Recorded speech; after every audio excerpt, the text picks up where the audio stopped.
Seeing her family back on the throne was a strange experience for her, or would have been if her nephew actually sat the throne, though she'd not begrudge him waiting. She knew his reasons, and was also having her own issues settling back into life at King's Landing.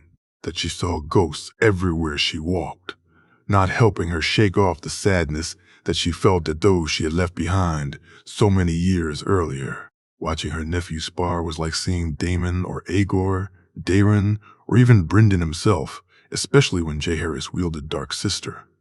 On one or two occasions she'd even seen him wield Blackfire, and that too brought up feelings she'd care not to have.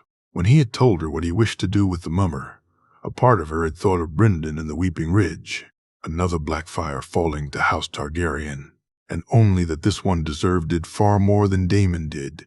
She may have raised an objection. That he wished it to be them all who'd see it done was something she welcomed, though. They were a family, the last remaining scions of House Targaryen, and they needed to end him together. Her nephew radiated a power she'd not seen before, not in her Brynden, or even in the warlocks and sorcerers of Ashai. That his heart was as good as it was made her grateful. It was he who wielded it. Shiera, knowing all too well what could happen with power if one's heart wasn't pure, had she needed any evidence that he was the right person to be so gifted. Then his happiness at seeing her and Dany, how he was with Tyrion, and what he'd done with Dragonstone would have been enough. Yet it was what he'd just done with Aemon Targaryen that she was thinking on as they flew to King's Landing. There were 5 dragon riders in the sky for the first time since the dance, and her family was reunited and stronger in magic than they had ever been. When he had come to her and told her what he believed, shown her the pendant and the books, she knew it would work, and so she backed him completely, even when Dany and Tyrion did not. "I tell you all this will work. The blood of the dragon," Jay said. "You're trying to say that Aemon can be made young again, Jay. That's just madness," Dany said. "Is it then? Explain our aunt, Dany. It's magic, not madness, and we live now in a world that's full of it. But this, surely not?" Tyrion said. "Aunt," Jay said, looking to her, "our nephew is right. There are few limits to what magic can do. I'm proof of that. The dragons themselves are the very epitome of it. I've read the books. Though the pendant Jay has is much different than others I've seen, it will work, I believe." "And what? Be a glamour? Allow our uncle to look younger while he is anything but," Dany said. Shiera, noticing that her niece seemed more worried about her aged uncle than doubtful this would work. "It's not a glamour, Dany. As long as he wears this, he'll not be ravaged by time. It'll be as if he's young again," Jay said. "Immortality, you're speaking of immortality," Tyrion said incredulously. "No, that's not quite what it does," she said softly. She had seen the stunned looks on all the faces other than hers and Jaehaerys' when it had worked. Even Aemon being taken aback by the image he now presented. To tell the truth, so was she, though for much different reasons. Aemon looked so much like him, other than his eyes and lack of a birthmark, then she'd have said she was looking at Brynden reborn. As they circled the dragon pit, she resolved to get to know Aemon once more. The last thing the realm needed was another Bloodraven, she thought to herself bitterly. The ride to the Red Keep was odd. 5 Targaryens, 3 bearing the Valyrian features, and looking, she'd have no doubt, like so many of the kings, queens, and princess of the past. Yet each of them as different from any of them as could be. Shiera had never truly been a princess. Dany had spent so long far away not being one that she was finding it hard to be one, too. And Aemon had turned down a crown rather than be a king. He'd taken a chain rather than be a prince. And she wondered if he'd be comfortable being one now. As for her 2 nephews, Tyrion was learning what it was like to be a prince of the blood, and Jaehaerys trying his best to be a king. She smiled when they reached the Red Keep. This was not the group most would choose to usher in a new age, and perhaps truly the only one who could. "I'll have a room organized for you, Uncle. Perhaps tonight we can eat as a family. I'd like you all to meet my wife," Jay said. "I thought the marriage hadn't taken place yet, Your Grace," Aemon said. and she saw her nephew frown just a little. "Please, Uncle, call me Jay. We're family." "Of course, Jay," Eamon said. "Marjorie and I married under the old god's uncle a number of years ago," Jay said, and she heard Tyrion chuckle. "Our nephew fancies himself another conciliator uncle and Marjorie another Alisane," Tyrion said to a laugh from Dany and Aemon. "Oh, I was being impulsive and wished something that belonged only to us," Jay Harry said. And Aemon slapped him on the back. "As was your right to do so, nephew. I look forward to meeting my good niece," Aemon said, smiling. "I do too," Dany said, also with a big smile on her face, and Shiera saw how Jaehaerys immediately relaxed. They placed Aemon in a room, a few doors down from her own. Jay wishing family to be together and having insisted they kept one room empty for him. She bid them goodbye for now and went to her own, eager to rest and read, and yet she got to do neither, as no sooner had she sat down than there was a knock on her door. She was unsurprised to see it was Aemon, and she welcomed him inside, his eyes looking her over so intently that she must have looked annoyed or nervous. "Forgive me, Shiera. I find it hard not to stare at you, our kin, even the walls of this place. I long to let my eyes roam and take in everything I can, while I can," Aemon said, and she only then remembered he had been blind for many years. "How long?" she asked. 8 and 10, 9 and 10, I'm not certain when it was that it left completely. I'd been seeing less and less for years, and one day I awoke, and it was to darkness. I never dreamed I'd see once more, that I'd feel no aches and pains. But then I never dreamed I'd fly a dragon and feel this bond inside. I feel complete, Shiera, in a way I'd not felt ever before," Aemon said. She knew what he was speaking of, and had felt it from the moment she'd held Rhaegal in her arms. She knew the dragon felt it as well. They were never meant to be riderless, and though she'd cursed the things her kin had done to try and bring them back into this world, she knew now the reason the desire to do so was so very strong. "I imagine you have questions?" she asked, looking to the young man who stood in front of her, the man who every so often ran his fingers through his hair as if he was touching silk. "Just one," Aemon answered.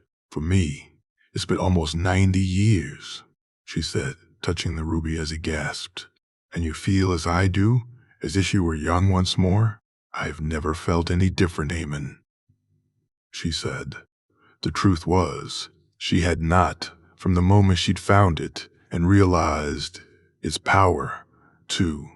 Now, she'd felt no different, though she had never aged, never felt the ravages of time, and so had nothing to compare it to.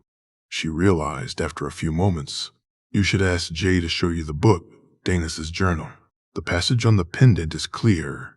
It explains it far better than I can." "He retrieved it?" Aemon said happily. "He did. He'll need our guidance." "Aemon, magic is a tempting mistress, more tempting than even I was in my youth." "Brendan?" Aemon said, and she nodded sadly. "Lost himself to it. I'll not see our nephew do the same." "Nor will I," Aemon said determinedly. King's Landing, 298 AC, Ned. He arranged the meal as quickly as he could. They'd soon be having a much larger family meal, as Arya was due to arrive in a day or two, Winifred and Willa even earlier. And he knew how much Robb wished to see his betrothed once more. As for himself, Elle would arrive by the end of the week, and he felt his own eagerness to be reunited with his wife too. That the war had ended as quickly as it did was something he was most grateful for. He'd missed out on the birth of one of his children because of a war. He'd promised himself he'd not miss out on another. When it came to the meal itself, though he found he was nervous, he wondered how Cregan would take the offer. Would it seem like a poor substitute for what the boy truly deserved? What he was entitled to? True, he'd told them all repeatedly that he didn't wish to push his claim and had no interest in taking Winterfell in the north, but it was still his by right. Ned knew, despite how he felt about Winifred, Robb would give up his claim if it was asked of him, but it had never been, and Kragan had seemed horrified by even the prospect of taking over as Lord of the North. Would Lord of Sea Dragon Point feel like a letdown compared to that? He didn't know, and could only hope he was making the right decision. Relax, Father. He'll either wish it and see it in the manner in which it's been offered, or he'll wish no part of it, Rob said, and Ned chuckled. When did my son get so wise? He asked, with his smirk still on his face. When my father allowed me to go to White Harbor, Rob replied. Hearing the knock on the door, Ned answered it himself to find Kragan standing there, his nephew looking more and more like Brandon each day. Come in, nephew. Dusk not with you? Ned asked. No, uncle. He, Ghost, Fang, and Grey Wind are with Leah in the Kingswood. It seems the pack wished to hunt and his grace had them escorted to the gates, Kragan said as he stepped into the room. He smiled at that. The wolves were running free, only Nymeria, Summer, and Frost missing from the pack now, and one of those soon to be here. Taking a seat, they ate. The meal was simple enough, and unlike the meals J. Harry's had told him he'd been forced to endure, far less formal. They spoke on Ashara's arrival the day before, and of Arya's soon to come. Kragan looking forward to seeing his cousin as much as Ned was to having his daughter close to him once more. Your mother? She's settling in well? He asked. She is uncle. She and Lord Geryon are spending a quiet night together, Kragan said. Father, Rob said, and he nodded. Kragan. I do have an ulterior motive for asking you to join us for dinner. Not that I don't welcome your company, but I'd like to speak to you on the future, on your future, he said and heard the boy sigh. I told you both. I don't want it, Kragan said. I know that, lad, but things are about to change no matter what we want. Your mother will no longer need to hide who she is very soon. I'm sure my nephew will be eager for her to be herself once more, as no doubt Lady Ashara wishes as well. I've asked him to hold off so we could speak, so I could present this offer to you. I know you don't wish Winterfell, he said, raising his hand when Kragan went to interrupt. Kragan, what my father is trying to say, badly, Rob said to a chuckle from Kragan, is we'd like to name you as Lord of Sea Dragon Point. John has offered to help fund a keep and we need a loyal and good man there. We'd ask you to be Admiral of the North's Western Fleet to help protect the trading routes. You'd be head of your own house, a lordly house, Rob said. Ned saw Kragan look at them both, a look of shock and surprise on his face as he contemplated the offer, though he hadn't turned it down outright, which Ned was grateful for. I don't know what to say, Kragan said, looking at them both. This wouldn't cause an issue. Your bannerman wouldn't see this as a chance to use me. His Grace said you can, if you wish to, form a new house, a cadet branch of House Stark. If you did, then it would be no different than House Karstark. In terms of issues with our bannermen, this actually would solve so very many. They'd see Brandon's son be treated as he should, be respected and welcomed into the North. Ned said, it would give us a chance to get to know each other better, cousin. Winterfell is less than a week from where your keep would be, and Bear Island even less. Rob added, I don't know what to say, Kragan said, and Ned saw the boy was still a little stunned. You don't need to say anything tonight, Kragan. Think on it. Speak to your mother. If you accept, then when we go back north, you could come with us. You could visit Winterfell and see the lands for yourself, even help with the work on the keep's design and placement, Ned said, and Kragan nodded. I thank you for the offer, Uncle. It's most generous. I need time to think, to get it right in my head. This is so unexpected. I'd never.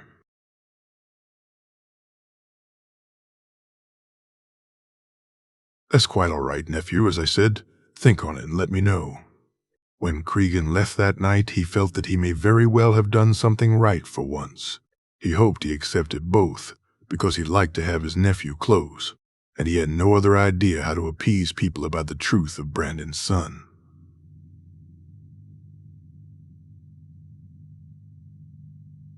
That he didn't know for so long would be understandable.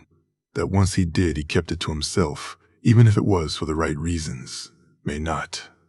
However, were it to be revealed with a plan in place, it would be a much easier sell to his bannermen.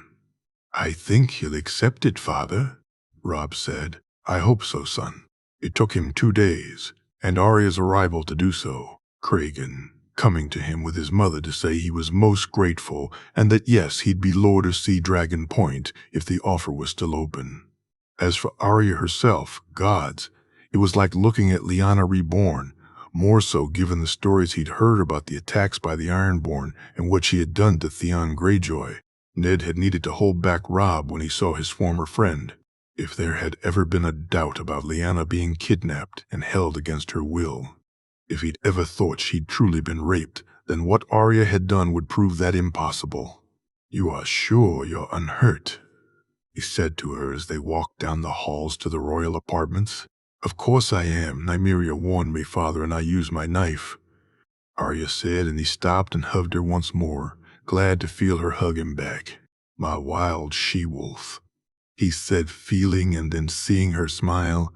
"I'm so very proud of you, Arya. So very proud." They were brought into the rooms and found Jaehaerys waiting for them. For once his nephew was alone, and he saw how much that pleased Arya. It was rare to find him that way these days. His nephew spending as much time as he could with his wife, his family, or with Lord Gerion's daughter Joy since she'd arrived.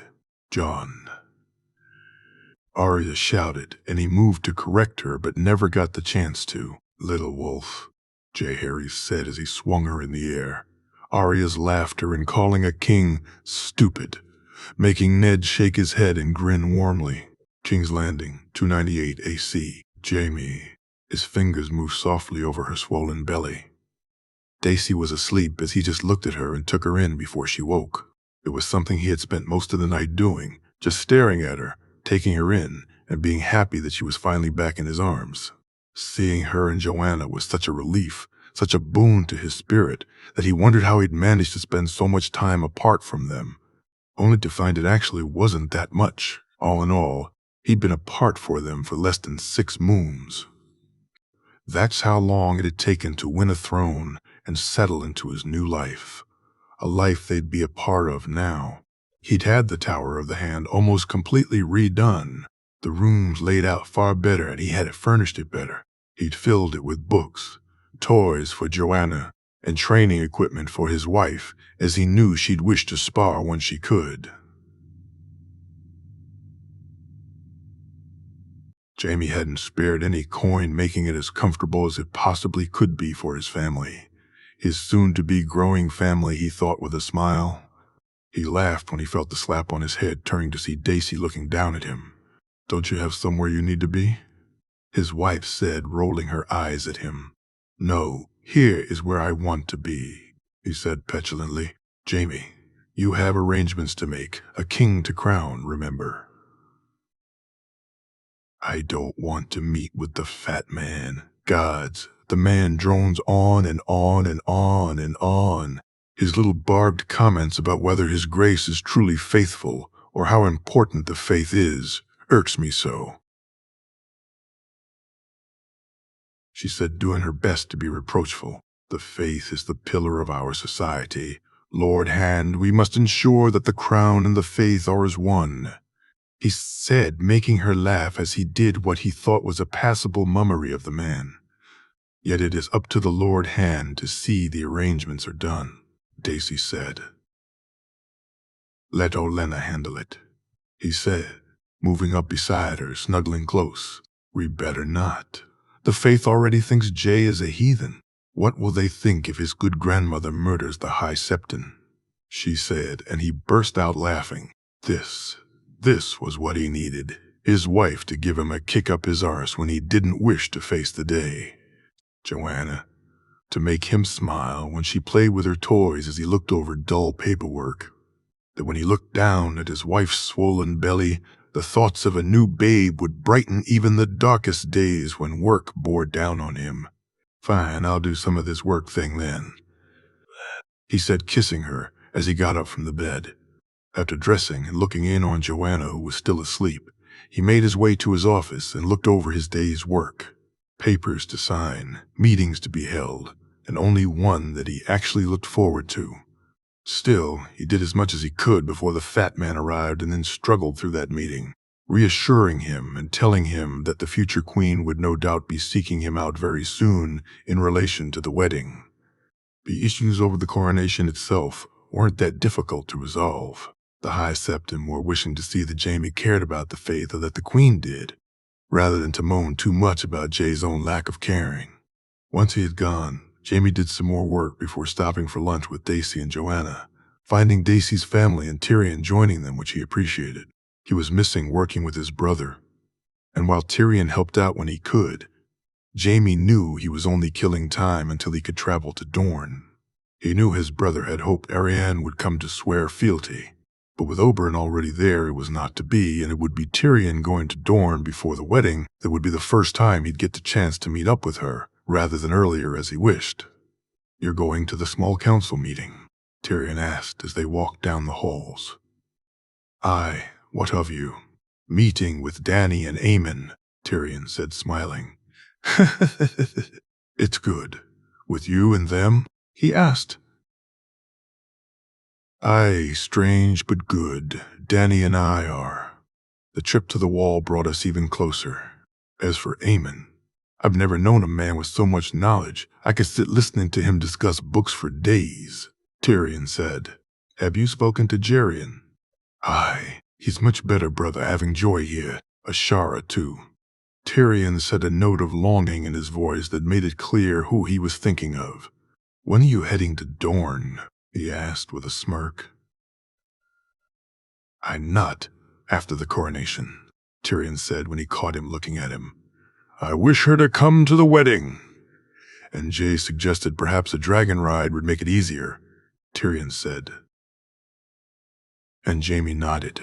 "I wish you good fortune, brother," he said. Turning from Tyrion, he made his way up the stairs and then into the small council rooms to find he was the last to arrive.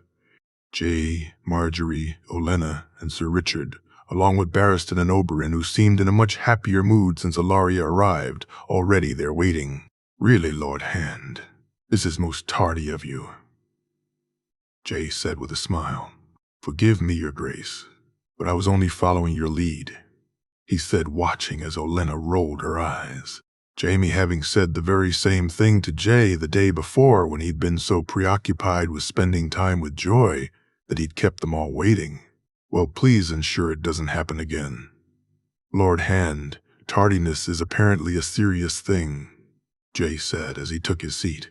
"Indeed it is, your grace. I promise to try harder in the future, just as your grace promised yesterday," he said to Lavs. He took his seat and looked to see the notes in front of Jay. So far they'd discussed minor things, some small appointments, and the realm in general. Today it seemed to be far more serious if his king was bringing notes. Though he had expected the closer they got to the coronation that to be the case, he found himself excited to see what plans they were about to discuss. "Before we get started, I've drawn up some thoughts, some appointments, changes, some other things I wish to speak on. And I'd like in this room for us to speak freely. Here we can dispense with titles and formalities once we begin. I'll not have us sitting around worrying about them when we should be worrying about the plans or decisions we make instead," Jay said. And Jaime saw Oberyn nod. "Aye, nephew, let's not waste time," Oberyn said, and Jaime wondered if it was the formalities being dispensed with, or the fact his paramour was here that made Oberyn so readily agree. "Firstly, Sir Richard, the state of the realm, if you please," Jay said. "The northwest and Reach are completely secure and behind you, Jay. The Riverlands are, while not in disarray, disunited and wondering where they go from here. The loyal houses who supported you wonder how you'll handle those who supported House Tully. The Storm Lords are concerned that you may strip House Baratheon of its rights, and Dorne worries about the loss of so many lords and knights. As for the Vale and the Iron Islands—" "You're skipping over the Crown Lands?" Olenna asked. "Are remarkably unaffected, my lady," Sir Richard said. "In the Iron Islands, the Kingsmoot has yet to take place, Jay, while the Vale still awaits your moves. Lord Royce, Jay asked, is en route. Sir Richard said, very well. The Reach, West, Dorne, and North require no input from the Crown other than to reward those who fought for me, Jay said. Something we can do over the next few days, and I believe in the case of the Reach and Dorne has already been done? It has, Jay, Jaime said. As for the West, I'll discuss it with Lord Jaime in private, as I will the North with my uncle, the Vale. Any thoughts? Who is next in line to House Arryn? Olenna asked. House Arryn will end, Olenna. They'll never rule the Vale again, Jay said. What of Harold Harding, Jay? Sir Richard asked. I'll not have an Arryn as my warden of the East and as liege of one of my kingdoms, not even one so far removed from the line, Jay said. House Royce? He asked, and Jay looked at him. Lord Jan is a good man. He didn't bring his arms to bear against my uncle, but I need to meet him and take his measure first. House Grafton were always leal men to my family, and if not Royce, then I'll name them, unless there are objections? Jay asked, looking around. You'll leave Sir Harold as Lord of the Eyrie? Marjorie asked. Aye, you were right about that, Jay said with a nod. The Stonelands. I intend to name my cousin as Lord Paramount. Renly still hasn't recovered, and from Sir Richard's information is a bad choice. Jay, so you'll name a girl? Olenna asked. I will, Olenna. We'll appoint a regent, but Shireen is the best choice. Both my aunts speak highly of the girl, and she's trueborn, Jay said. Sir Davos, Jay, he's the best choice for regent, Sir Richard said, and Jay nodded. The Iron Islands need to be brought to heel, but I wish to speak to Asha Greyjoy first, Jay said next. You intend to name a woman Lord Reaper? Oberyn said, smirking. Sir Richard tells me Asha is a different sort and she'll maybe be a good choice. I need to see her reactions to her brother's fate first, Jay said. You'll take his head? Olenna asked. After what he tried to do to Arya? Had she not already taken his manhood then? I'd take that first, Jay said angrily, and Jaime watched as Marjorie reached over to stroke his arm. And how quickly it relaxed him. He tried not to smirk, as he knew he was just the same. Euron and Victarion may be a problem, Jay, Euron especially. He's been calling himself king of the Stepstones and the Narrow Sea, Sir Richard said. Then he'll be in for a big surprise. We don't have room in Westeros for more than one king, Jay said to a nod from Olenna. The Riverlands, Jay? He asked. House Blackwood, Jaime. He saw the looks around the table, Olenna and Oberyn not seeming to agree, and Marjorie looking as if she very much did. Given his own limited knowledge of things, he wasn't sure if it was the best idea. Even he had heard of the Blackwood and Bracken feud. Sir Richard seemed to be deep in thought also. House Bracken won't like it, Jay, Oberyn said, speaking the thoughts they all had. No, but my queen has come up with a solution for that, Jay said proudly. Marjorie? Olenna asked, surprised. Marriage grandmother. Lord Tytos' heir to Lord Jonas' daughter. Both sides fought for Jay. House Blackwood even came to House Bracken's aid when they were besieged. They marched together. Did they not, Sir Richard? Marjorie asked. They did, but weddings have been tried between them in the past. None could get them to agree, my queen, Richard said. Never was the son of that union in line to be a Lord Paramount, Marjorie said, and even Jaime had to nod at that. Does anyone object? Jay asked, and he saw the nods to show that no one did. Good. Next, we come to the council itself. As he walked back to his room, he found himself happy with his day's work. Some of the things he and Jay had spoken about years earlier would be soon done. Changes were soon to be made to how the crown was protected and to the makeup of the small council itself.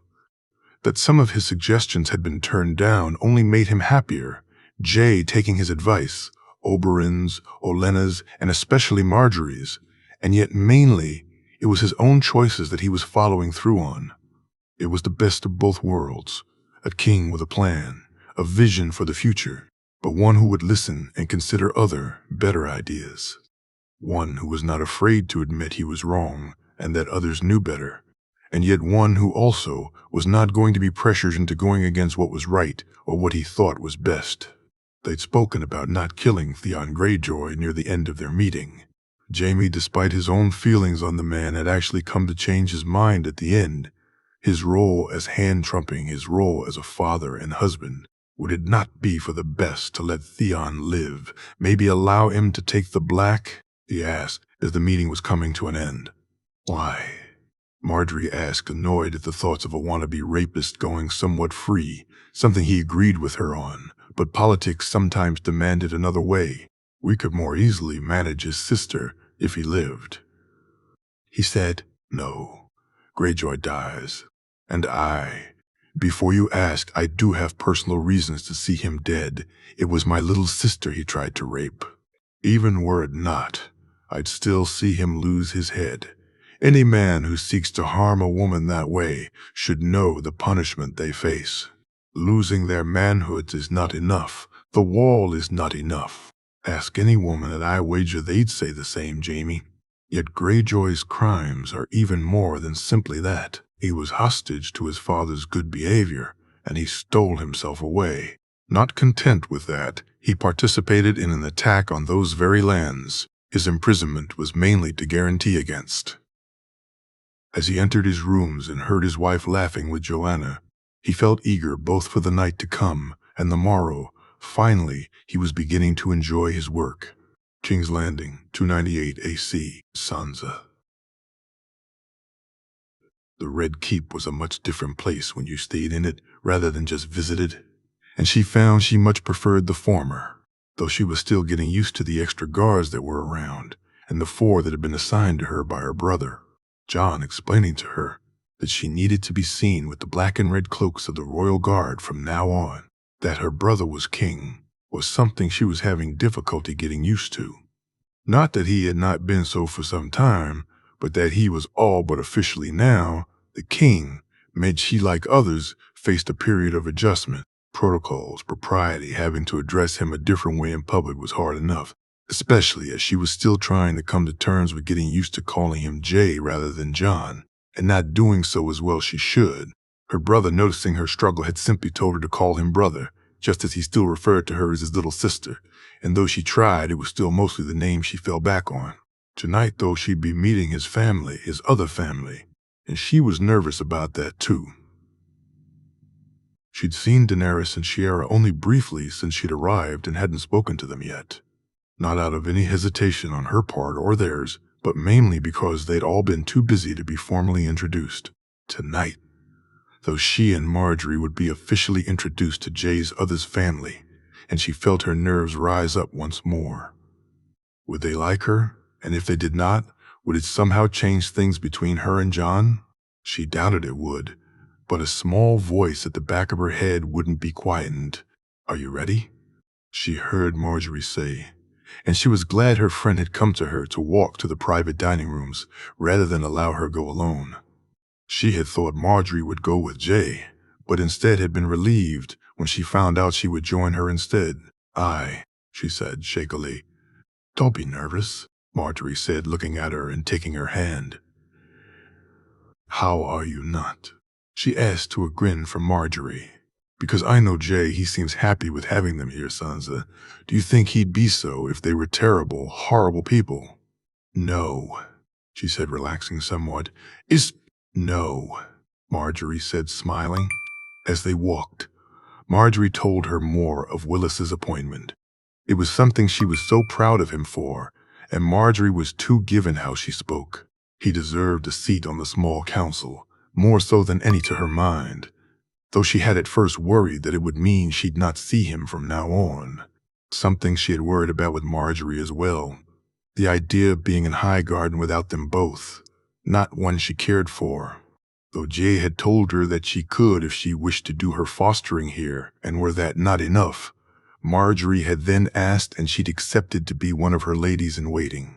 "We're here," Marjorie said, and she cleared her mind and took a deep breath, walking inside to find Jon standing there with his aunts and uncles.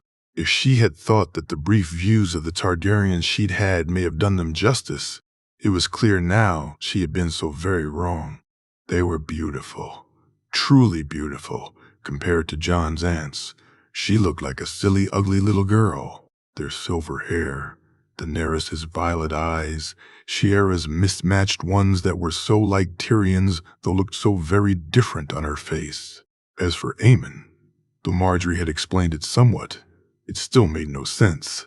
The man in front of her was almost 100 name days old, and yet looked younger than her father. Marjorie, Sansa, my aunts Daenerys Stormborn and Shiera Seastar. Aunts my wife Marjorie, and my little sister Sansa Stark, Jon said, smiling as he looked at them all. Princess, Marjorie said. Your Grace, Daenerys replied. And Sansa looked on as Jon introduced his uncles, and as Marjorie spoke to them while Jon held her hand, and as she then came face to face with the youngest of the two women. Jay has told me so much about you, Sansa. It's so good to finally meet the little sister he speaks so highly of, Dany said, looking at her with a friendly smile on her face. Princess, she said with a curtsy. Call me Dany. The princess said, and Sansa smiled back as she said her name. Walking back to her room that night, she was floating on air. Dany was unlike anyone she'd ever met other than the Mormonts and Prince Oberyn's daughters. While Shiera was as much of a lady as one could ever be, Dany was both one and not, and soon she found herself and Marjorie joining as they japed at Jon's expense. As for her brother, he practically beamed all night, so happy was he. She watched as he looked on as Marjorie enchanted both his aunts and his uncle, as he saw her laughing when Dany spoke of her times in Essos. Each time she caught his eye, she could see just how happy he was that they were all getting along so well. Waking the next morning and breaking her fast, she waited for Willis to arrive for their walk. Though not as pretty as Highgarden and far less pleasant to her nose, she enjoyed the newer views the Red Keep offered. When she heard the knock on her door, she opened it to find him standing there, the smile on his face. One she returned immediately.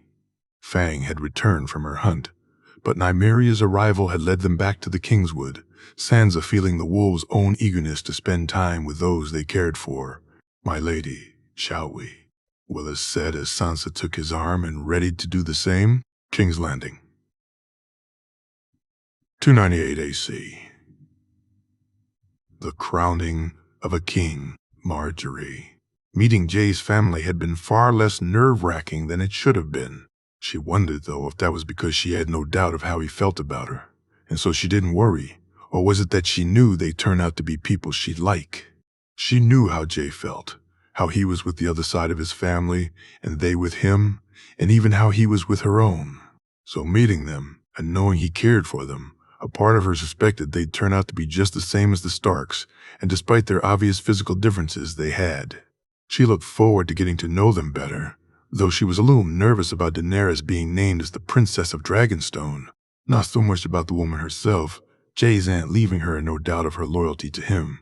More, it was the idea of what a signal it sent to the realm, that rather than a future heir of theirs, her husband had named his aunt as the holder of the island. Though Jay had explained it to her after her grandmother had raised the issue. Our children, he said, and she felt a momentary flutter, more at the thoughts of more than one than anything else. Will be well provided for Marge. My family made a mistake with Dragonstone. It should always belong to our house, but it should be our house, not the Crown Prince's. I don't understand. House Targaryen and the Crown are intertwined, but this is a bad thing, as it means if the crown falls, then the house falls also. Most houses don't lose their house after a war, Marge. Some do, but not most. I wish for ours to be the same. House Targaryen of Dragonstone and House Targaryen of King's Landing are to be different, separate, but united. And our children? She asked. I intend to rebuild Summer Hall for our firstborn, Jay said. And she looked at him wondering why he'd not said, son. Firstborn, you hope for more than one? she said, laughing. Numerous, many, countless, he said, kissing her each time, making her laugh and worry a little all the same. What if I, together, Marge, always, always, she said, kissing him deeply. In planning for the wedding, her grandmother had told her the importance of birthing heirs, and she also knew how people looked at things. A marriage without heirs was looked upon as a failure by some, more so when that marriage was a royal one. Yet she was nervous, frightened even by the thoughts of birthing a child. She knew Jay was too, and yet she was surprised when he agreed with her that they needed to wait. The older one was the more likely to have a successful birthing. Jay's mother was her age, and that he worried about her so was natural. She wanted children, numerous, many, countless, she thought with a smile. But she wanted them to be just them together for some time too, something that Jay wished for as much as she did. She was glad to realize. As she sat in the great sept, she found, as she often did, her mind drifting. They'd be married in less than a moon and be together for the rest of their lives from that point on. It was something she wished for more than anything, and the thoughts of sharing a bed with her husband were ones which she thought of more often than not. It made her heart race and left her short of breath when she thought of them laying together. Sometimes at night she'd closed her eyes, and her fingers would touch her breast, and she'd pretend they were Jay's. She'd wonder if he lay in his bed doing the same as she, and find that she'd feel herself grow more and more excited at the thoughts he would. That he wished for it too. She needed no one to tell her. Jay's eyes doing so each time they kissed, and he looked into her own. Each day they spent together. Each night they lay down beside each other. When Hay kissed, touched, held hands, or were just alone together, made it harder and harder not to just give in. Yet she feared it too, that it may be uncomfortable, awkward, that she may not please him, or him, her. She'd confided this only with her mother, not that her grandmother wouldn't have been able to help, but something she felt her mother was better equipped to offer her advice on. You have nothing to fear, sweetling. I've seen how Jay Harris looks at you. There is no way you could ever displease him, and I would say you feel the same about him. Jayus, I do, but I don't. Laying together, mother, I don't know what I'm supposed to do, what we're supposed to do. As I'm sure neither does he, Marjorie.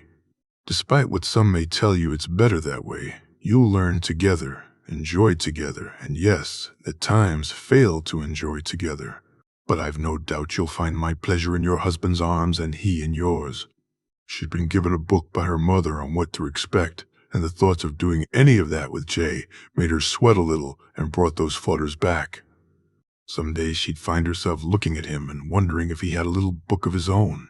As she sat in the grand sept, she looked to him standing there in his black and red tunic, her eyes drifting to his tight leather breeches, and she felt her heart race once more. A momentary image of tearing them off, floating in her mind. All rise, the High Septon said, and she stood up shakily and did her best to compose herself. Jamie. He stood with Daisy and held Joanna's hand, watching on as the High Septon walked to stand in front of Jay, the bowl of oil in his hand, as he bid Jay kneel. Jamie felt his breath quicken as he looked to see the King's Guard stand at the ready, 3 facing 3, swords drawn, their white cloaks as pristine as they had ever been. In a way, he was jealous of them. In another life, he'd be standing beside them waiting to welcome the new king. Yet as he felt the fingers grip his hand a little more tightly, he knew he wouldn't change where he stood for anyone. We have gathered here today in this sacred place to crown a king, to place upon the head and shoulders of the rightful lord of the 7 kingdoms a crown and the responsibility that goes with it. Each of us, every man, woman, and child now falls under his protection, his love, and his governance, and we do so willingly here today in the sight of the most devout. Jay Harris Targaryen, do you promise to uphold the law? The High Septon asked. I do. Do you promise to protect the innocent? I do. To uphold the faith? I do. With this holy oil, I do anoint you. Jaime watched on as the hot oil was poured over Jay's head, not a flinch or movement from him as it was done so. He looked on proudly as the pillow carrying the crown was carried forward, the crown of the conqueror himself, and he heard people gasp when they saw it. The Valyrian steel circlet glistening in the lights that shine through the crystal-domed roof of the great sept. We, the people of the Seven Kingdoms, do hereby name you Jaehaerys Targaryen, the third of your name, Lord of the Seven Kingdoms, Protector of the Realm. We name you King of the Andals, the Rhoynar, and the First Men. We name you our king from this day until your last, the High Septon said loudly as he placed the crown on Jay's head. Jaime looked around the room. Marjorie was smiling broadly, as was surprisingly Ned Stark. Not that he shouldn't just that. Jaime couldn't remember seeing one so true on the man's face ever before.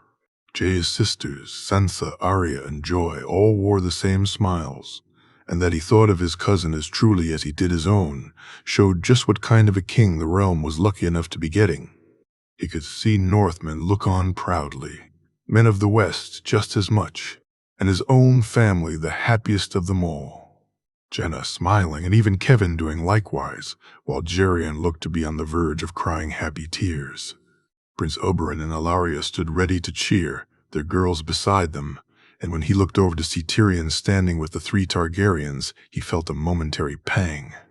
It both hurt and made him proud to see him there, to see him look how he did this day. Both he and Aemon were wearing matching outfits, black and red, in the same style as Jay's own. Daenerys and Shiera were like looking into the past, their Valyrian features drawing the eye, and they too wore matching outfits, both wearing beautiful dresses in their house's colors. "Arise, King Jaehaerys of House Targaryen," the High Septon said as Jay stood up and turned around to face them. "All hail the king, long may he reign." Long may ye reign. He cheered as loudly as any, and the noise made that day was far louder than when a stag had been crowned. Sir Barristan Selmy. His eyes moved from Arthur to the king and back, from Jaime to the king and back. He felt himself almost choke up as the High Septon said his words, as he proclaimed, "Jaehaerys the king." Even though he'd been acting as such since they'd taken this city, though he had seen him as such from the moment he'd spoken to Jaime Lannister all those years earlier. To actually see him named as king was a special moment, and one he would treasure. As he walked down the steps, Barristan gave Arthur and the others the nod, and they raised their swords and created an arc for the king to walk under. Seeing the smile on Jaehaerys' face as he did so made him almost drop his own sword. His prince's son's face looking back at him, and Barristan feeling for the first time in years that all his sins were forgiven. That his king had already done so had always filled him with pride, but now seeing him stroll past them and watching as each of the king's guard sheathed their blades and walked to take their position, as the drills he'd had them partake in shone through, it felt even more real. The cheer he heard when he stepped out onto the steps of the Great Sept was as loud than any he could remember. The crowd chanting for the king as he walked to address them was even louder, and then as if by magic, a simple raise of the king's hand, and suddenly, Barristan looked on eagerly as Jaehaerys faced them all with a small smile on the king's face before he readied to speak. "Today I've been named your king," Jaehaerys said to loud cheers. "An honor, a privilege, and a sacred duty has been bestowed upon me this day, one which I accept with great humility, and one I shall do my utmost to be worthy of." Though he never raised his voice, each time the cheers died off and Jaehaerys began to speak, he could hear everything. It was as if the crowd's eagerness to listen to their new king aided their quietness. "My father, my mother, wished for me to undertake this journey, to regain the throne stolen from my family, and at first, that was my goal, to take back that which was stolen from House Targaryen. Over time, I've come to realize, like so many of us do, that our parents know what's best for us. that the path they set us on may seem a difficult one, but it's one which has your best interests in heart. I started on this journey to take back a throne, to seek justice for my family, and to fulfill their wishes for me. Along the way, I found other reasons why I wished for a crown. I found the people who've not been given a fair shake at life, who've been denied the chance for a better life, not because of what they are, not because they are no good or have no skills, but because they have no name. No more, I say. The cheers resounded around the streets of King's Landing, Barristan sure they'd be heard for miles around. I promised you I'll work to make your lives better. I swore it on my mother and my father. I swore it on fire and blood. Today they name me King of the Seven Kingdoms, but each day I sit that throne. I sit it not as their king, not as my family's king. I sit it as your king. We have a long road to travel until I fulfill the promises I make here to you today. But know this, each day I wake, each day I rise, each day I wear this crown, we travel that road together. Hail King Jaehaerys, hail to our king. Arthur Dane. The ride to the Red Keep took an age, the crowds all swarming to get a look at the king and Arthur cursing him for riding a horse rather than a carriage. Yet never once did he feel any danger. Never once did he find himself reaching for dawn. Should anyone dare try to harm the king on this day, then he felt the crowd would be better Kingsguards than he and his brothers. He'd stood watching as Jay was crowned and felt both relief and sadness that they'd made it, done. Seen her wishes carried out, Rhaegar's will carried out, was something he felt such relief for. That they had fallen and not seen what their son had done was something that almost broke his heart. Listening to him as he spoke to the crowd, as he told them of what he intended to do, the truth in his words clear to see, he'd never been as proud as he was right then. He knew that there would be failures amongst the successes to come, that Jay would face pushback from lords, the faith, the citadel, even from allies and friends in trying to make people's lives better. Yet that he wished to do so had been something he had spoken to him about more than once. Aegon the Unlikely, Arthur. Aemon told me tales of him years ago when I visited him at Castle Black. Aeg was good king, he said, and he was right, despite what some would say of him. Tywin Lannister repealed most of the laws he put in place regarding the people. It won him favor with the lords, but it served his interests far more than it did the crown's. You intend to reinstate those laws? He asked. I intend to expand them, Jay said. So listening to his words on the Sept of Baelor, hearing the passion in his voice as he said them and how the people reacted, no, it was not these people he'd ever near fear when it came to Jaehaerys. When they finally reached the Red Keep, he walked with Barristan, while the others headed to the throne room, their destination. The royal apartments to wait until the others had made it back from the Sept.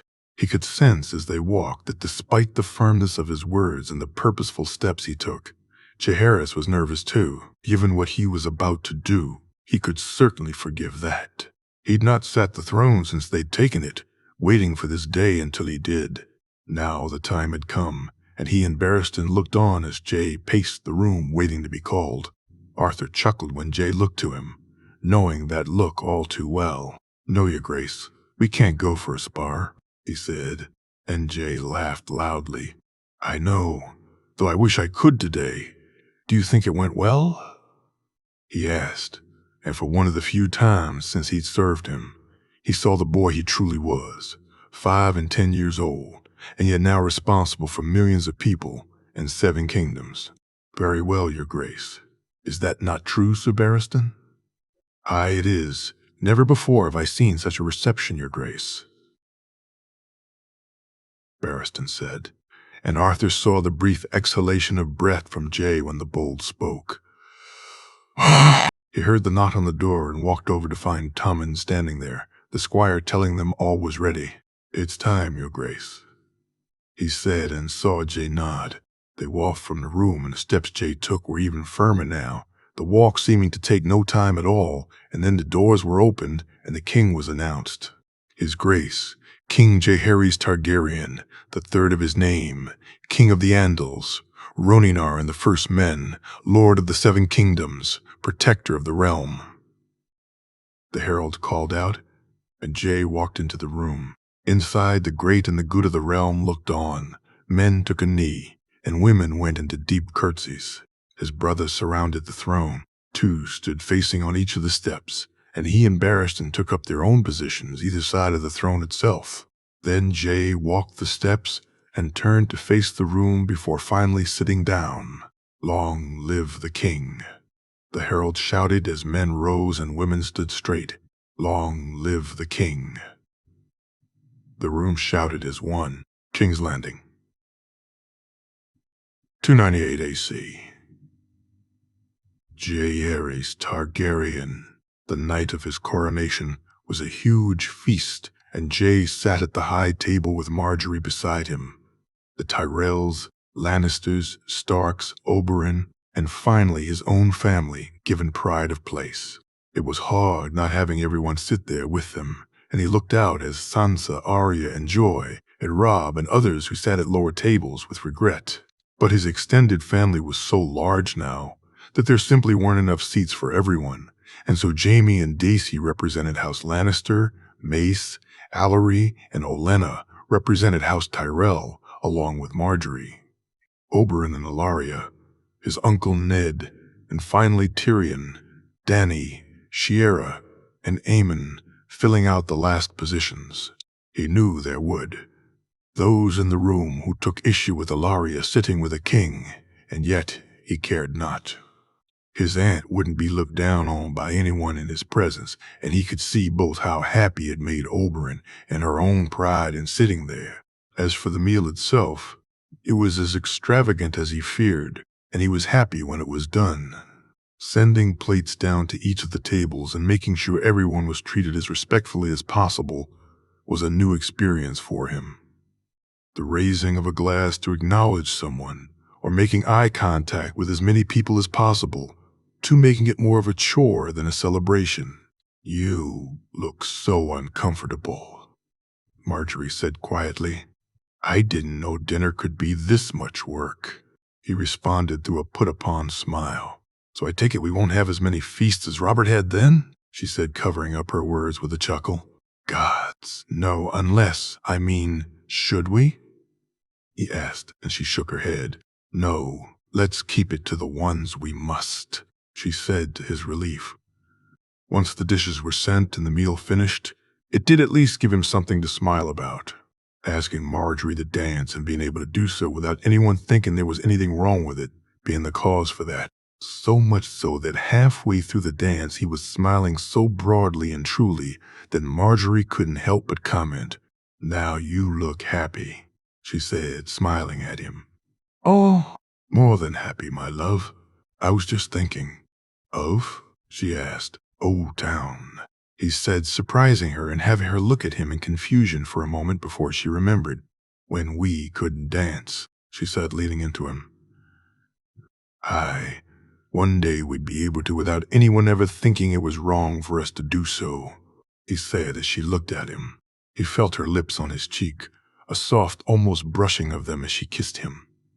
It was then that the music stopped, and he knew that despite wishing to dance with her exclusively, he needed to ask others. After dancing with Joy and Sansa and not panicking Arya any more than she already was by not asking her to dance, instead giving her a smile and nod which showed her the reason why he didn't ask her, Jay danced with both his aunts, Jenna, and finally Ellaria, who only had to wait so long because she and Oberyn would barely move from each other. Once he had danced with her, he then got the chance to dance with Marjorie once more, and soon the night winded down. The next day he woke early. That he wished the trial so soon was a surprise to most, but he cared not. He wanted it done. The Falcon had lived long enough, and he had sworn to himself that his first official act, once he was crowned, would be to see the man dead. Both Jaime and Olenna had asked him to wait, but he'd said no. Each day the man breathed was an affront to his father's memory, to his mother's, and he'd not wait any longer than he had to. It was midday when they were finally set up, Jay sitting on the throne while Mace, Jaime, and Oberyn sat in judgment. Every single lord they could fit into the throne room was present, Jay even insisting there were some of the largest merchants in the city, and some of the local tavern keepers brought in to bear witness to the falcon's fall. When the man himself was brought in, Jay saw the cocky smile on his face, followed the look of disdain he gave him as he sat on the throne, both looks he wished to see wiped before the day had ended. "Lord Aaron, you are charged with treason, both against his grace and against his family. How do you plead?" Jaime said loudly. "I never swore an oath to him," Jon Arryn said to gasps, people not best pleased with him being blatantly disrespectful. "Yet by right of blood and conquest his grace is your king. The crime remains the same. How do you plead?" Jaime asked once more. "I'll receive no fair trial here today, and I've done no wrong," Jon Arryn said, looking around. "You didn't plan with Hoster Tully to see my family deposed from their rightful throne," Jay said, looking at the man. "I rose to remove a tyrant who demanded the heads of my wards. Your grandfather was a madman. Yet that was not the only reason why you rose. Was it, Lord Aaron?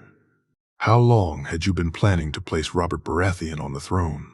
How long did you use the lie that my mother had been kidnapped to aid your plans? Rhaegar Targaryen kidnapped the Lady Lyanna. Everyone knows this," Jon Arryn said. "Sir Arthur Dayne, could you step forward?" Jay said. The room hushed as Arthur stepped forward, Dawn's hilt seen over his shoulder as he stood sideways, so he faced the room and the king. "Sir Arthur, tell the court of my father and mother. Rhaegar and Lyanna fell in love, your grace. With Elia's consent, their marriage was annulled and in front of the old gods and then the new. Prince Rhaegar married Lyanna Stark, making her his wife. What proof is there of this?" Mace asked, and Jay nodded to Sir Richard Lonmouth, who stepped forward. "Other than Sir Arthur's own words, I have letters here written in Prince Rhaegar's own hand, in Princess Lyanna's, and one from Princess Elia. I also have the wedding notices signed by Sir Arthur Dayne, Sir Oswell Went, Prince Rhaegar, and Princess Lyanna, and High Septon Maynard, letters which the faith has accepted as proof, Lord Tyrell," Richard said, handing the letters to the three judges. He watched as Jon Arryn squirmed when the letters were read and when each of the judges nodded that they were as had been said, and then he turned to Jon Arryn to see if he'd do what his uncle had said he would. "I was unaware of such letters or such an arrangement as was the entire realm, so I cannot be convicted based on things I had no knowledge of," Jon Arryn said, looking to the room. "You were unaware, you say?" he asked. "I was. So my mother never tried to contact Robert or yourself? Never sent a letter to either of you?" "She did not. We marched under the assumption she had been kidnapped. Neither Robert or myself knew any different." "Sir Richard," he said, and his master of whisperers stepped forward again, holding another letter, one which had taken using the glass candles to find. "Your Grace, a letter from your mother to Robert Baratheon explaining the truth," Richard said. "Where did you get that?" Jon Arryn called out. "In the king's chambers," Richard said, handing the letter to the judges. "I never saw that," Jon Arryn said, his voice panicked. "Chloe? Did you not? So you didn't comfort Robert when he received it, didn't tell him it was a lie, and my mother was playing hard to get," Jay said, and Jon Arryn gulped. How? He looked at the man and then decided no, he didn't deserve to know how he found it out. He knew those in the room who were closest to him knew, and Jon Arryn didn't deserve to. "You used the lie of my mother's kidnapping to fuel your own ambitions, my lord. You, Robert Baratheon, and Hoster Tully all used that lie, and it cost me my uncle, my grandfather and grandmother, my sister, brother, their mother, and my mother and father. We never. Yet that is not the extent of your treason, was it? For you also lied about me when you knew the truth, did you not? I believe you to be a bastard, a lie," Jon Arryn said, standing a little straighter. "Did you now?" Lord Royce stepped forward. He watched as the Lord of Runestone moved to the center of the room, Jon Arryn glaring at the man as Jon Royce stood stiffly while looking straight ahead at him. Lord Royce, Your Grace, the man said with a small bow. Lord Royce, when did you find out the truth about me? He asked. Before the Battle of the Trident against Lord Stark. Jan said, How, my lord? We had marched believing you to be false, Your Grace. Lord Arryn himself confirmed this to us many times. On the eve of the battle, Lord Stark parleyed with us. He offered us terms, and Lord Arryn refused. Instead, he offered his own, which were that Lord Stark would be allowed to join the Night's Watch and his son would keep Winterfell, that the North would face no further punishment, and that Your Grace would lose his head. Jan said to shocked murmurs. How did that prove him a liar, my lord? Jaime asked. He called his Grace, Lord Stark's nephew, Lord Hand. When we marched, we did so under the assumption that his Grace was Lord Stark's son. Lord Arryn told you this? Oberyn asked. Numerous times, Prince Oberyn, Jan said. Thank you, my lord, Jay said, and Lord Jan turned and walked away, not even sharing a second glance with his former liege. It's clear you never intended to give me a fair trial. You present false documents and testimony, and you call this justice? I call it a trial. Lord Arryn, more than you gave Lady Lysa or Robert Arryn, he said to shouts from the Falcon. How dare you? I was the wronged party, yet you held no trial. Did you, Lord Arryn? You just sent them to the black cells and left them there to rot. But we should not look for honor in such a duplicitous, dishonorable man such as yourself. Is this court convinced of the validity of Lord Royce's statement, or does it need more proof? He asked, willing to have Estermod brought out if need be. We are Your Grace, Mace said. I demand trial by combat, Jon Arryn said loudly. Do you have a champion? Jaime asked. I, Ned Stark, will stand for me, the Falcon said, smiling when he looked at him, the crowd in shock at the turn of events. Lord Stark, he called, and his uncle stood forward. Will you stand for Lord Arryn? No, his uncle said loudly. Ned, please, Jon Arryn said, looking to his former foster son with a look of pleading as he realized that his uncle hadn't been as taken in as he'd thought he had. I'll not sully my honor on a man such as this. Not after the lies he told me during the rebellion have been exposed so clearly and truly. As high as honor, Jon, that's what you were supposed to represent. And it's clear to me, to everyone, that you failed to live up to your words. You are a liar, a traitor, and I spit on the day I met you. Seeing his uncle so angered, so resolute, gave him a sense of kinship with him he'd not had in many a year. Jay felt the last remnants of any anger or annoyance he had at him for how he was raised or what he may have planned for him just fade away, and though he'd thought the rift between them long healed, he truly felt it now on this day. Do you have another champion, Lord Arryn? He asked, and he could see the man was broken, and so, after a few moments of silence, he turned to the judges. My lords, my prince, your verdict. Guilty, Oberyn said. Risen said, guilty. Jaime added, guilty. Mace said firmly, Lord Arryn, you have been found guilty of treason. It is the sentence of this court that you shall be taken from here to the dragon pit at dusk, and there be executed. Do you have any final words? Jaime said to silence. Take him away, Oberyn said, and Jay sat back, relieved, wasn't quite how he felt, and satisfied didn't cover it either. He was eager, though, eager to see him lose his head, eager to end his life and put aside some of the thoughts of what he'd cost him. King's Landing, 298 AC, Ned Stark. It had been hard to watch Jon Arryn try and lie his way through the trial. Even knowing what he would say and how he would try and defend himself didn't make it any easier. Yet he felt no shame in playing his part, no sympathy for the man as he was brought low.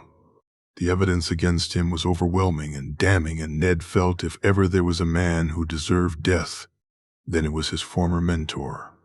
He could see it now, how he'd been manipulated, played, and he wondered what his life would have turned out like if Jaime Lannister hadn't taken Jaehaerys away all those years ago. Would he have gone through the rest of it as clueless as he had been? Would he and Kat still be together, and he be oblivious to her true nature? What would his children's lives be like? For he knew that even had he not believed his own to be better, which he did, theirs certainly were. Arya was growing to be a fine northern lady. Sansa, though young, was fierce and formidable. Robb was already an heir any man could be proud of, and Bran was soon to be a lord in his own right. Soon enough they'd have another babe too, a brother or sister to call their own.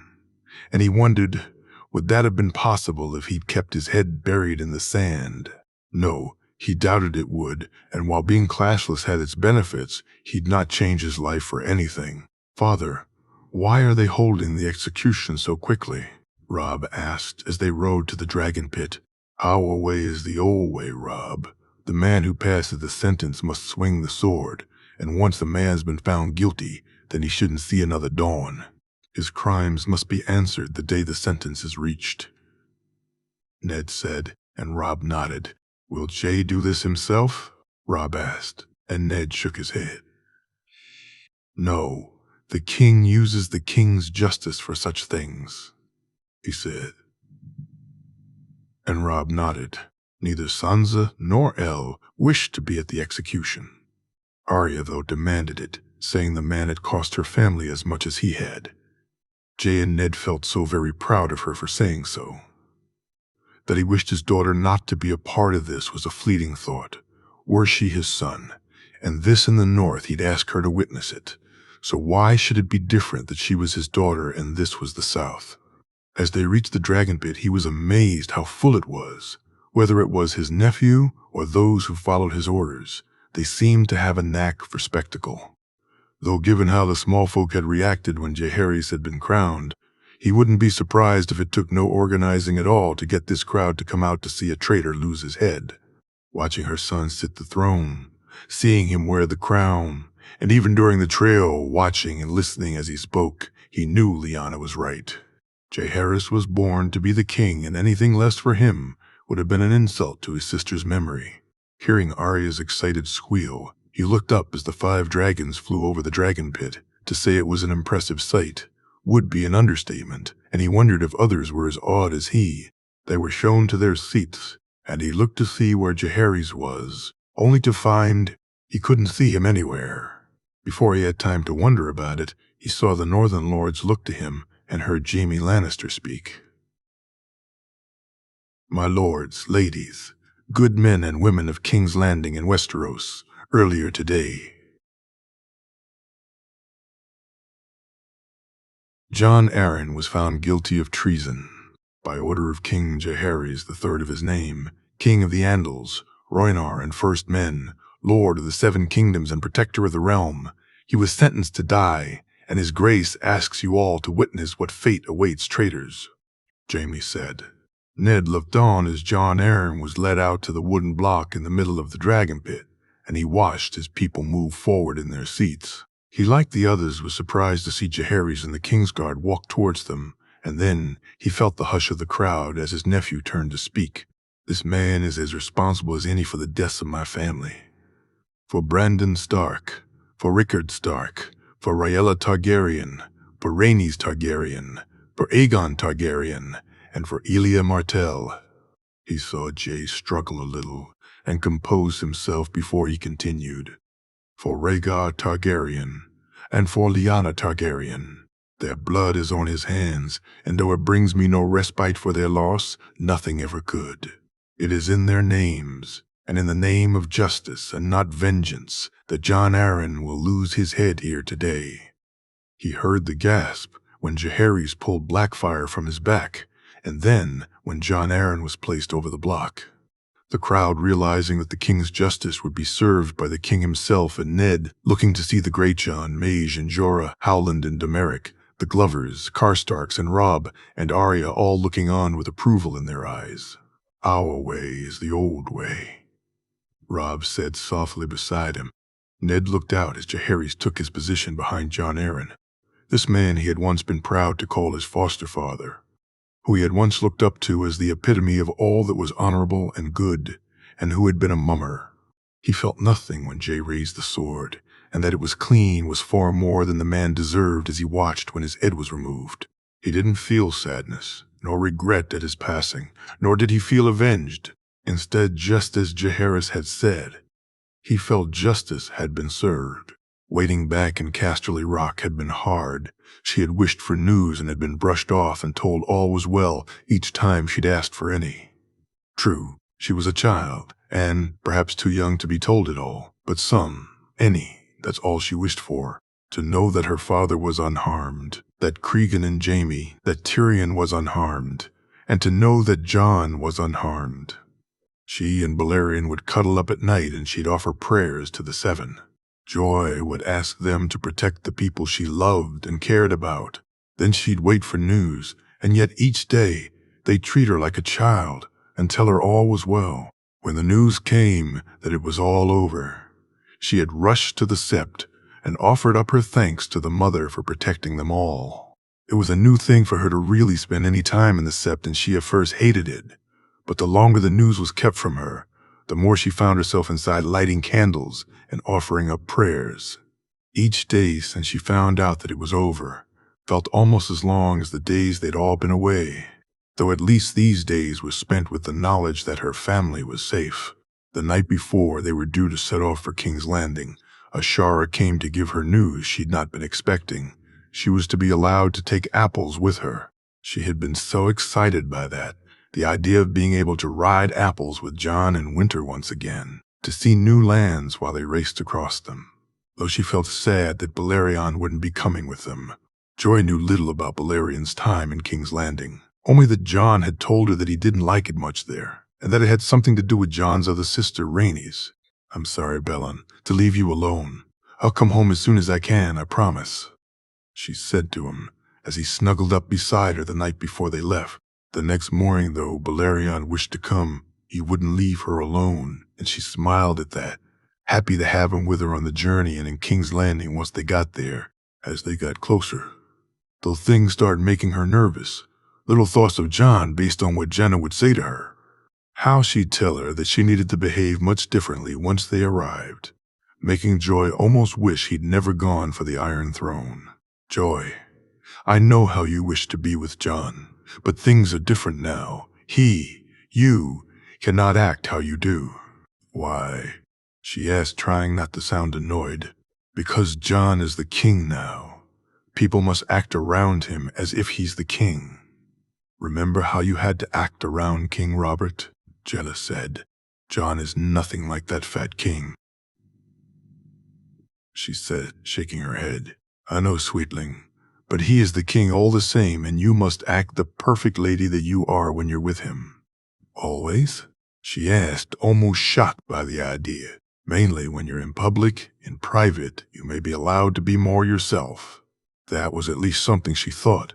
She could act the lady in public if need be, as long as when they were alone she could be herself. The night before they landed in King's Landing, she heard Ashara, Kevin, Dorna, and Jenna speaking on protocol and differences, and how with Jon as king, even they must act differently. She laughed when Jenna spoke of their talk, and when she said that she doubted that she would pay too much attention to it. "Mark my words, I give it less than an hour," Jenna said, and Joy smiled all the way back to her cabin. It turned out to be far less time than that. Once they arrived and took the carriages, and as they then lined up to greet the new king, it wasn't him that she found herself face to face with. It was Jon. Joy had known he'd never make her be what she was not, king or not. He was the one person who always allowed her to be herself, and just seeing that hadn't changed was what made her run and hug him. Feeling him hug her back for the first time in moons almost made the wait to see him again worthwhile, almost. Hearing him whisper in her ear that they would ride together in a day or two, did, and even though she didn't get to spend all her time with him, the king was busy after all. Joy knew that, and didn't expect it. But that he made so much time for her was something she most appreciated. Seeing her father again, Cregan and her cousins too, also kept her busy, and yet it was walking around the Red Keep with Jon as her guide that she enjoyed most of all. "Where are your rooms?" she asked as they strolled down the halls. "The royal apartments are down here." John said. And you have to stay here now? For always? She asked. Mostly, aye. Though I can get to leave, and unlike other kings, I intend to. My family used to do something called a royal procession. They'd go visit the lands they ruled, spend time with the people, the lords and ladies, the small folk. They'd talk to them and listen to their needs. And you will do this? Aye. That, and well, I have a dragon, he said, making her giggle. So you can visit me in Castamere, she asked hopefully. I can, and you can visit me here. You can stay here as much as you wish, he said as they entered his rooms. What if I wanted a foster here? She asked. Do you? I don't, maybe, she said, biting her lip. Joy, if you wished it, you know I'd see it so. If you wish to come and stay for a few moons, or to visit any time you wanted, ask it, and I'll make it so. John said as she moved over and hugged him. Thank you, Your Grace, she said, giving him a curtsy when he let her go. Yoy, he said, pretending to frown, which she returned as best she could. But Your Grace, I am a lady, and I must behave properly, she said, her mummery of Jenna having got better. Yoy, I cannot. For what would people think of me? She said, making her own voice sound far more ladylike than ever, John's frown now threatening to leave his face as she saw the corners of his lips twitch. Yoy, tickles, John said, and she shrieked, laughing loudly as he swept her up and began tickling her. After a few moments, he stopped and sent out for some food and some drinks, Joy finding herself eager for both. Balerion wished to come too, John. John, she said as she drank the peach juice he had brought for her, and he ate some grapes. He did? I had thought he wouldn't wish to be here. I think he missed Rhaenix. Where is she? She asked. She's with Lygaron and Dany's dragons. Dany? My aunt, like Jenna, is yours. Daenerys, Stormborn of House Targaryen, John said, and Joy looked at him confused. Why is she called Stormborn? She asked curiously. The night she was born was the greatest storm in memory. The winds blew so strong that they moved ships on the sea as if they were nothing. Yet the loudest noise was the sound of my aunt as she was born, her shouts even louder than the winds, John said with a smile, and she laughed as he told her the story. She was born here? No Dragonstone, John said, and then looked at her as she readied to ask. Aye, I'll take you to Dragonstone. He left her back to her room that night, and though he didn't tell her a story, he had already done so. He did promise to ride with her on the morrow. When she woke up the next morning and broke her fast, she found he didn't arrive when she had thought he would. And though disappointed, she knew he was busy, and so she had prepared herself for the possibility that he may not have the time for their ride. It was an hour later, though, that he did arrive, and she tried her best not to laugh when he said he'd overslept. Riding through the city was strange, as was the large party they rode with. Marjorie was there, and John's sisters along with Cregan and John's brother. Loras rode with a strange expression on his face, one matched by the other men wearing white cloaks, and she did her best to make him laugh, something which John kept smirking at her for. When they reached the open field, she looked to John, who was speaking softly to Marjorie. After he kissed her on the cheek, he made his way over to her. Winter and apples together for the first time in moons. And she giggled when Ghost made his way over a moment later.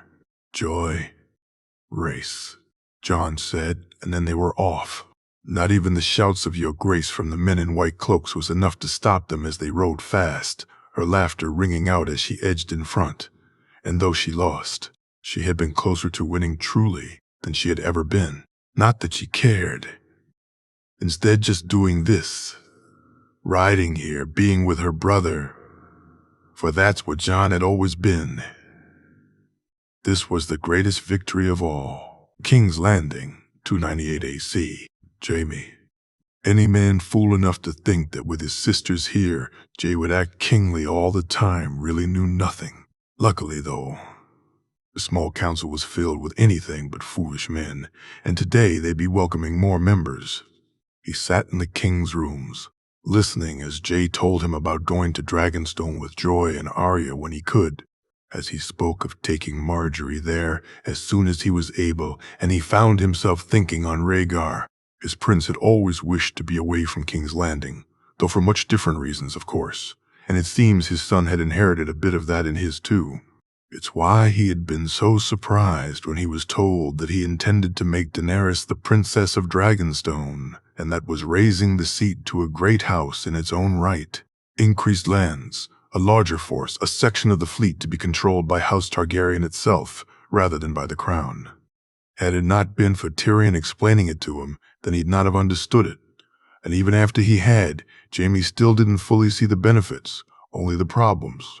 One of which he imagined he'd hear about very soon as he heard the knock on the door, and Tommen moved to open it, though it was only Marjorie and Mira Forrester who entered the room, had Jaime wondering where the Queen of Thorns was.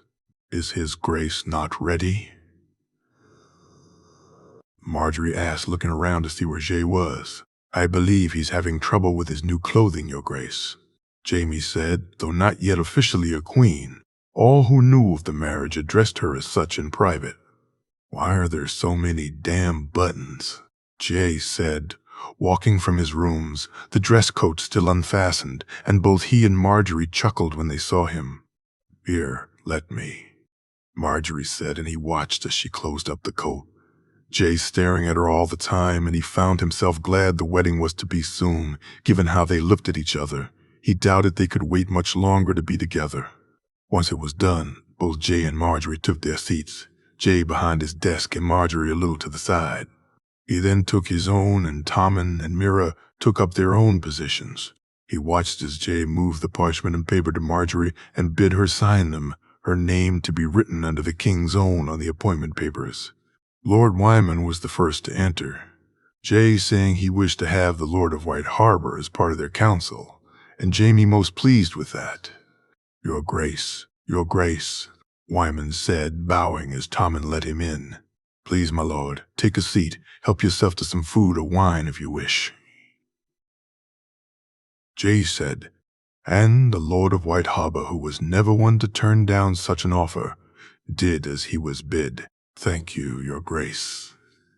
My lord, His Grace, and Her Grace asked you to join us today to offer you a seat on the small council, an expanded small council, in which new masters will be named rather than just the traditional ones.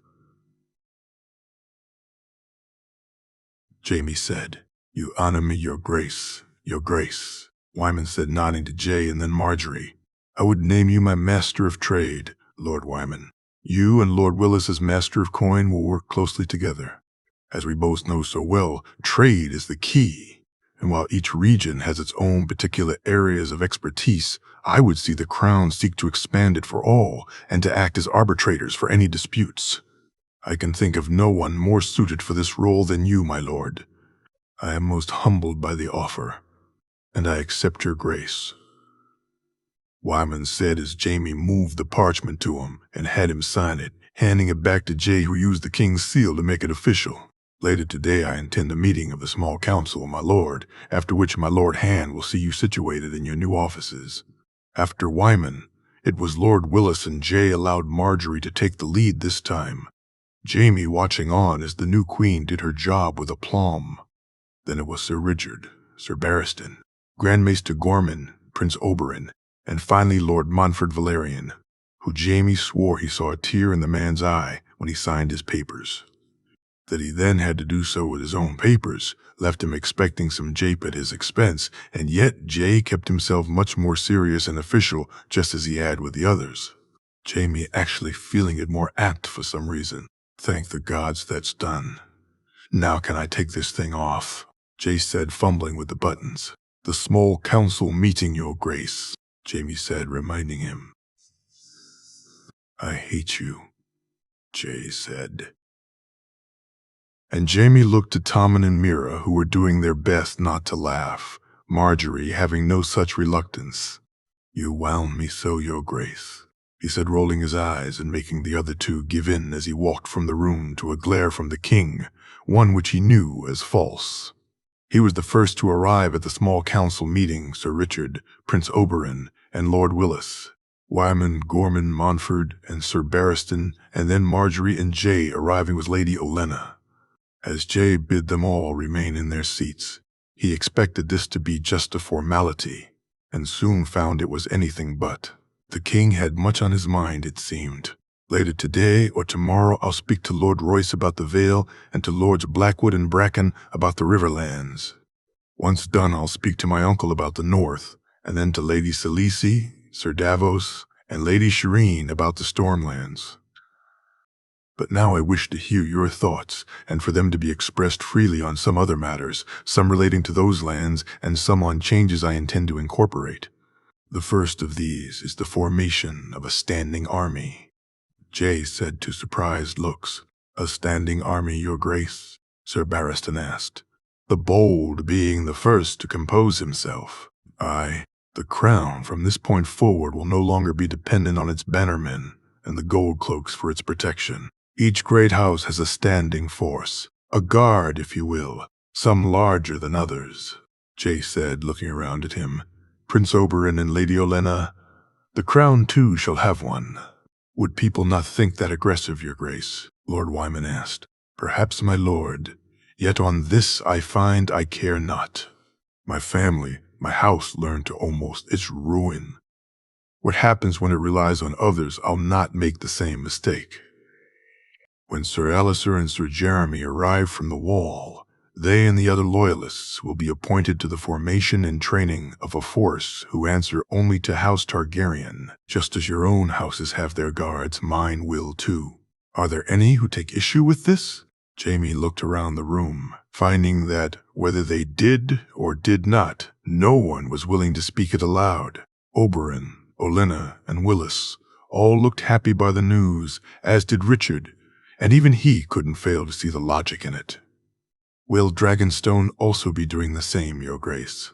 Olenna asked, and Jaime wondered if the argument he'd expected was about to occur. It will. My lady, House Targaryen of Dragonstone and House Targaryen of King's Landing are separate entities, separate but joined. I've explained to my queen why I've made these decisions. I'll now explain my further thoughts if it'd please you, Jay asked. It would, your grace, Olenna said. House Targaryen has always been split between King's Landing and Dragonstone. One house split in two, neither fully able to protect itself the way other great houses are, even though mine own held the crown. The gold cloaks work for the city and are not an army. The household guard is small and the King's Guard specialized. But when it was needed, the garrison at Dragonstone was unable to be called. Not only that, but it was unable to hold the island either. He watched as Jay reached for a glass of water, drinking it down before he continued. In the future, this won't be the case. No longer will Dragonstone be a smaller seat that the Crown Prince will use occasionally. From now on, it'll be a fully occupied seat held by a princess of the blood and will be managed appropriately. And the Crown Prince? Olenna asked. The firstborn babe that my wife and I will one day be lucky enough to have will take up the newly restored and expanded seat of Summerhall, a seat that also will be the equivalent of a great house and will have vassals and sworn houses appointed to it, a seat that will answer directly and only to House Targaryen of King's Landing. Jace said to fully formed gasps this time. You intend to split the Stormlands? Oberyn asked with a smirk. I intend to allow those houses who supported me in the war, Dondarrion, and others to be sworn to Summerhall. PRO, Jace said. And should there be another babe? Willis asked, and Marjorie blushed. Arenal, Jace said to even louder gasps. Jaime listened as Jay basically carved up the kingdoms, that Marjorie both blushed and looked worried as Jay spoke of creating seat after seat for future offspring. Olenna looked on greedily, and yet when Jay noticed Marjorie's concern, he stopped speaking, leaning over to whisper something in her ear which soon had her relaxing. They next talked about the trials and the wedding itself, the tourney which was to follow, and some other lesser important things. Jay, Marjorie, and Olenna stayed in the room when the others left, and he found himself walking with Oberyn, of all people. The prince was smirking all the while, until he could take it no more and needed to ask him why he was so pleased by this turn of events. Not that Jaime himself wasn't. More, he couldn't see the logic in all of it. My nephew is a snake. True, he's a wolf and a dragon. But he's a snake too, and snakes lie in wait until the right time to strike. Oberyn said, I don't understand. Strike who's left to strike at? No one. But should the time come, then unlike before, House Targaryen will be ready. They'll be everywhere, Jaime. Had it been always so, then my nephew and sister would still be alive this day. Oberyn said as he walked away, and Jaime found himself shuddering just a little. Here there be dragons, he said to himself as he walked to the Tower of the Hand. King's Landing, 298 AC. Arya, though she had gotten to spend time with her family, and Lyanna with hers, and had spoken to Jon more than once, she'd not truly got to spend some time alone with him, which was why today was something she was looking forward to, and was the reason she was rushing her morning meal. That her father, Elle, and even Robb all knew the reason for her eagerness was something she cared not about. The idea of sparring with Jon and with the Kingsguard too exciting for her to worry about her family being stupid. Her father had been so happy to see her when she arrived, he'd even told her how proud he was of her, and Jon had done the same thing, both of them telling her that she was a fierce little wolf. She knew that Lyanna was being called a fierce little bear by her mother too, and that made her happy. She may have fought off Theon, but Lyanna helped fight the Ironborn too. When she had asked her father about Theon, he hadn't known what was to happen, and she'd not yet brought it up with Jon, instead waiting for the right time to do so. Slow down, Arya. You'll bite one of your fingers off, Robb said, chuckling as she ate the bread she dipped into her egg. Shut up, stupid, she said before reaching for her milk. She heard the knock at the door and thought it was far too early for Jon to be coming, only to find to her horror that he was soon standing in front of the table. Arya trying her best not to blush as he looked at her and the egg which she hastily tried to wipe from her shirt. I see some things never change. I'm glad I broke my fast alone, else she may have eaten all my food too, Jon said, and she smirked as she finished her meal and stood up. Arya, her father said, looking at her. Sorry, father. Elle, may I be excused? She asked and bit her lip nervously. Aye, but you've not to spar until we get there. I think we'd all like to see you face his grace, Elle said, and she nodded eagerly at that. She was only just outside the door when he grabbed her, Jon mussing her hair and holding her tight, while she tried to push him off and not to laugh too much. Look at you gods. Each time I see you, I'm amazed how much you've grown, Jon said, as she looked at him thinking he was japing as she didn't feel any bigger than she had been. Maybe you've got smaller, she said, and he laughed.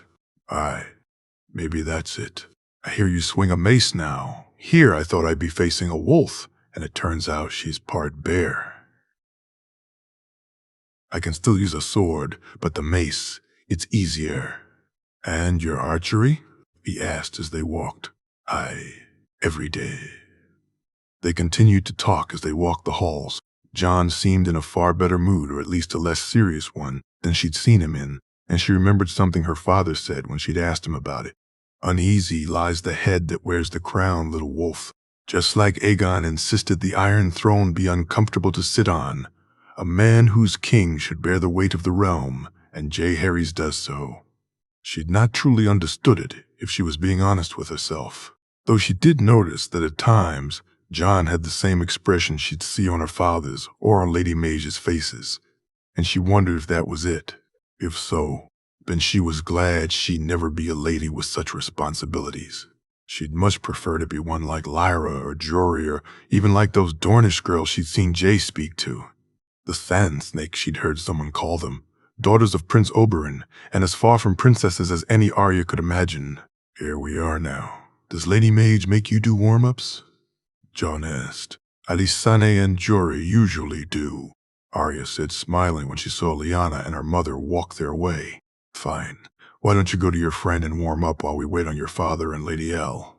She ran over to Lyanna and told her excitedly that she was to spar with the king, quickly being asked if she could spar too, and running back to Jon to ask him if she could. Moments later, she and Lyanna were warming up, Jon looking at them while he spoke to Lady Mage about something, and then she was giving the nod and walked over to pick up the blunted mace. Jon picked out a large, blunted sword that confused her for a moment. Why aren't you using the thin one? She asked, thinking he was going easy on her and not liking it one bit. I'm trying to get used to this one. I gained another sword, Jon said, and she looked at him confused. Why would he want another sword? He had Dark Sister and had shown it to her. She'd not wish another sword with that one in her possession. Blackfire, Jon said, and she understood it all too well now. She watched as Jon took his stance and she took her own. Waiting for the nod, she moved as soon as she got it, and Jay parried her blow before moving back away from her. Arya moved quickly and almost caught him out when she spun, only to nearly be tripped when he went to sweep her feet, laughing as she jumped over his leg. That he wasn't giving everything was clear, but she felt it was his power. He was holding back on so as not to hurt her, rather than not trying to beat her. When he did, she was pleased to see him come over and tell her what she did wrong, and then she watched as Lyanna faced him. Soon enough, she'd faced him again, and also Loras, which she enjoyed, though it was when Sir Barristan stepped forward that almost meant as much to her as facing Jon did. After she'd been beaten, she heard a laugh and some claps, and she turned and scowled, thinking someone was making fun of her. The woman she saw, though, wasn't making fun of her. In fact, quite the opposite. This must be the Arya you've told me about, nephew, Princess Daenerys said. Aye, she is. Just like you, Aunt, Arya much prefers sparring than being a proper lady, Jon said. And Arya looked to the princess with greater interest now. Are you saying I'm not a proper lady? Daenerys said with a smirk on her face, one which Arya found reminded her of Jon's. I'm saying that just like this little wolf here, neither of you has any manners when you break your fast, Jon said, chuckling, and Arya found her own smirk appearing. Jaehaerys Targaryen, take that back. I am a true lady, Daenerys said as she walked over to the sword rack. Don't make me prove it, she added as she picked up a sword. Very well. I retract my comment, Aunt. Perhaps you and my fierce little sister would like to spar. Daenerys looked at her and raised her eyebrow challengingly, and she nodded her agreement, quickly finding herself face to face with the princess as she moved forward with her mace. Though not as good as Jon, the princess was very good, and far too soon Arya was yielding. Lyanna, too, a few moments later, and then she watched as Jon and his aunt sparred. She laughed when Daenerys slipped, and as she got up she tried to throw dirt in Jon's face, Jon ducking under it to laughs from the princess. You think I only learned to fight clean, Aunt? Jon said, and Daenerys didn't reply, trying to move faster as she attacked again and again. Arya looked on shocked when the long sword was knocked from Jon's hand, though it was Daenerys who was more shocked as she found herself facing a small knife at her neck and who quickly yielded. You bloody did that on purpose, you fucker, Daenerys said, and Arya looked to Lyanna and giggled. Hearing a princess speak like that was not what she had expected. I didn't, actually. You took the sword, though skilled, Dany. I'm still getting used to a longer grip, but I wasn't going to just let you win now, was I? Jon said, and Arya looked as he and Dany started at each other before both laughed. No, I expect not, Daenerys. No, Dany said. As Jon and the princess walked over to her and Lyanna, though, Tommen came running with a note in his hand, which Jon read and then frowned at, saying something to the boy before coming over to them. There's something I need to take care of. I'm sorry, Arya. Dany, can you spend some time with Arya? I may not make it back today.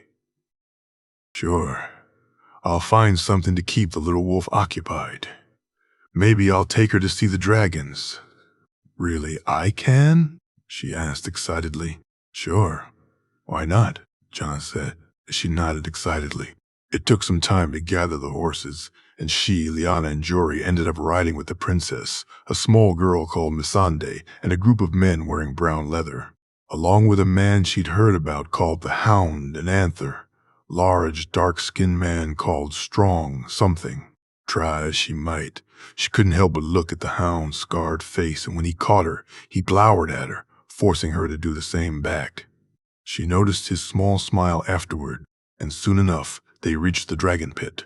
Arya looked to the sky, waiting, and finally, the black dragon came into view. Beside it flew the gold and the green one, and yet she knew there were two others. Where's Rhaenys and Lygaron? She asked. And Dany took a moment to answer. So focused was she on the dragons in the sky. Probably on Dragonstone. Rhaenys loves it there, and Lygaron prefers to be with his sister. These ones don't? Lyanna asked. Elegon, Rhaegal, and Sandorix prefer both to be near their riders and to come here to be petted. They're still babes compared to Rhaenys and Lygaron. Dany said, Which one is yours? She asked as the dragons landed. Elegon is mine. She's the black one. Wait here until I speak to them, then come when I call. Dany said, looking at her until she nodded, before walking over to rub the dragon's neck and speak some language that Arya knew not. When she was called over, both she and Lyanna almost ran to the dragons. Arya had never been so excited. A dragon, she was going to touch a dragon. She couldn't believe it. As she ran her fingers over the scales and felt the warmth, she knew she was smiling beamingly, though it was nothing compared to how she was at dinner later that night. Once the dragons had left, Dany had spent most of the day with her and Lyanna, telling them of Essos and of cities that she'd only read about. That, though, wasn't the reason for her smile. It was what the princess had said as she was leaving that was. If we get a chance in a day or two, I'll speak to Jay about you riding with him or Tyrion. They have the saddles, and it makes it easier to take passengers. On the dragon, you mean? On the dragon?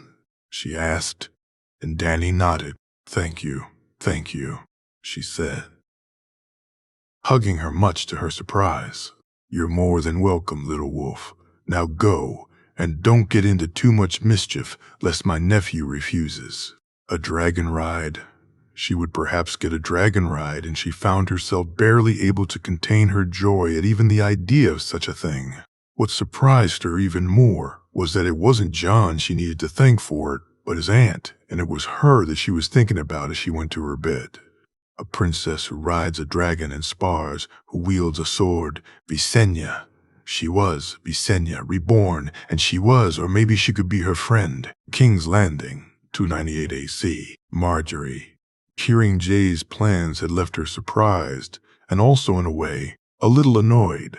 She could see her grandmother seemed pleased by them, and yet to her, it was that he'd not really discussed them with her. Instead, it seemed he was planning this whole life out for them. And she was almost an afterthought. Marjorie knew it wasn't so, and that she was being a little silly about it. Yet it irked her. And so she had been glad when he whispered in her ear that he'd speak to her later about everything. After the others had left the meeting, her grandmother had asked 1,000 questions, and she had sat there listening, learning it all for the first time. They were supposed to be a team, in this together, and yet once again the plans he made left her out of them somewhat. Try as she might not to let it annoy her or distract her, she found she could not, and the rest of the day went by in a bit of a blur. She knew they had spoken to the High Septon, the fat man most keen to hear her ideas on the faith, and how her grandmother had stilled her tongue when he spoke. Only the seven themselves knew. What she had said to the man she couldn't even remember, and only her mother and grandmother telling her that she'd done a great job had allowed her to at least take some comfort that she'd not messed things up. Walking around the great sept had at least given her some respite from her troubled thoughts, and as she did so, she pictured the ceremony in her head. Later they were sitting in their rooms, going over music, the dishes to be served for the feast itself, arranging seating, and speaking of which ladies she would take on as her ladies-in-waiting when she found she could hold it in no more.